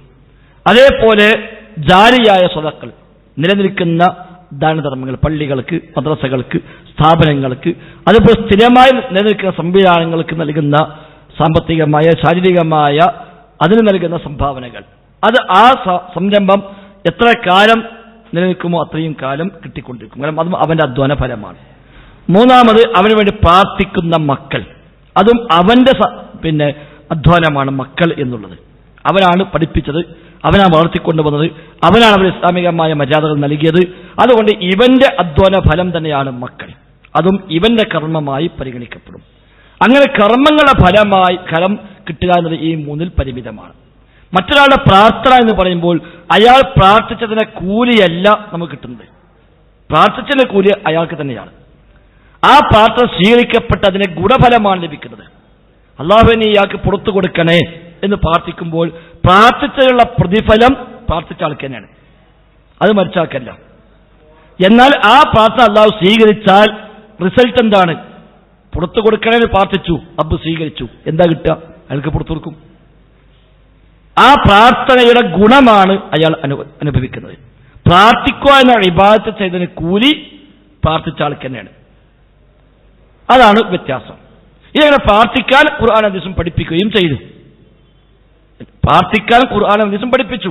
വിശ്വാസികളെ പറ്റി പറഞ്ഞപ്പോൾ റബ്ബനാ ഗ്ഫിർ ലനാ വലിഇഖ്വാനിനാ അല്ലദീന സബഖൂനാ ബിൽ ഈമാൻ, ഞങ്ങൾക്കും ഞങ്ങളെ മുമ്പ് കഴിഞ്ഞു പോയ വിശ്വാസികൾക്കും നീ പുറത്തു കൊടുക്കണേ എന്ന് പ്രാർത്ഥിക്കുന്നവരാണ് വിശ്വാസികൾ എന്ന് ഖുർആൻ എടുത്തു പറയുകയും ചെയ്തു. അപ്പൊ പ്രമാണമുണ്ട്. അതോടൊപ്പം ചെയ്ത ഇബാദത്തിന് കൂലിയല്ല കിട്ടുക. എന്നാൽ മക്കൾ ചെയ്യുമ്പോൾ അതല്ല, മക്കളുടെ പ്രവർത്തനത്തിന്റെ അതിന്റെ പ്രതിഫലം തന്നെ ഇവർക്കുമുണ്ട്. കാരണം ഇവന്റെ അധ്വാന ഫലമാണ്. പഠിപ്പിച്ച ഇൽമിന്റെ പ്രചാരം നാട്ടു നടക്കുമ്പോൾ ഈ വയല് കേട്ട് എത്ര നന്നായോ, അവർ ഇനി എന്തെല്ലാം നന്മകൾ ചെയ്തോ അതിന്റെ ഒരു വിഹിതം നമുക്ക് ലഭിക്കുകയാണ്. കാരണം എന്താ? ഈ അധ്വാനത്തിന്റെ ഫലം കൂടിയാണ് അയാൾ ആ നന്മ ചെയ്യാൻ നിമിത്തമായത്. അതാണ് വ്യത്യാസം. രണ്ടും തമ്മിൽ വൈരുദ്ധ്യമല്ല. ക്ലിയറാണോ? ശരി, അപ്പൊ അവസാനിപ്പിക്കണം. 9:30 വരെയാണ് നമുക്കിവിടെ നിയമപാലകർ അനുവദിച്ച സമയം. അത് ഏകദേശം പൂർത്തിയായിക്കൊണ്ടിരിക്കുകയാണ്. ഇൻഷാ അല്ലാഹ് ഏതായിരുന്നാലും ഒരുപാട് കാര്യങ്ങൾ ഇവിടെ ചർച്ചയ്ക്ക് വന്നു. ദീന് പഠിക്കാൻ വേണ്ടി മാത്രമാണ് നമ്മൾ എല്ലാവരും ഇത് ഉപയോഗപ്പെടുത്തിയത്. ആ ഒരു ആത്മാർത്ഥത തന്നെ നമ്മൾ കാത്തു സൂക്ഷിക്കുക. ഞങ്ങളൊക്കെ നാട്ടിൽ യാത്ര ചെയ്തു വന്നതും നിങ്ങളൊക്കെ ഇവിടെ സമയം ചെലവഴിച്ചു വന്നിരുന്നതുമെല്ലാം നമുക്ക് നാളെ പരലോകത്തിൽ ലാഭമായി കിട്ടണം. അതല്ലെങ്കിൽ ഇതൊക്കെ നഷ്ടം തന്നെയാണ്. അല്ലാഹു തആല ആ നിലക്ക് നമ്മിൽ നിന്ന് സ്വീകരിക്കുമാറാവട്ടെ. ഇനിയും ധാരാളമായി ദീന് പഠിക്കാനും അത് ജീവിതത്തിൽ പാലിക്കുവാനും അത് പ്രചരിപ്പിക്കാനുമുള്ള തൗഫീഖും വിജ്ഞാനവും ആരോഗ്യവും തന്റേടവും ഓർമ്മശക്തിയുമെല്ലാം അല്ലാഹു തആല നമുക്കേവർക്കും പ്രദാനം ചെയ്യുമാറാവട്ടെ. അല്ലാഹുമ്മ റബ്ബനാ ആതിനാ ഫിദ്ദുനിയ ഹസന വഫിൽ ആഖിറതി ഹസന വഖിനാ അദാബന്നാർ. റബ്ബനാ തഖബ്ബൽ മിന്നാ റബ്ബനാ തഖബ്ബൽ മിന്നാ ഇന്നക അൻതസ് സമീഉൽ അലീം വതുബ് അലൈനാ ഇന്നക അൻതത് തവ്വാബുർ റഹീം. വസല്ലല്ലാഹു വസല്ലം അലാ മുഹമ്മദിൻ വആലി വസഹ്ബിഹി അജ്മഈൻ വൽഹംദുലില്ലാഹി റബ്ബിൽ ആലമീൻ. അസ്സലാമു അലൈക്കും വറഹ്മത്തുള്ളാഹി വബറകാതുഹു.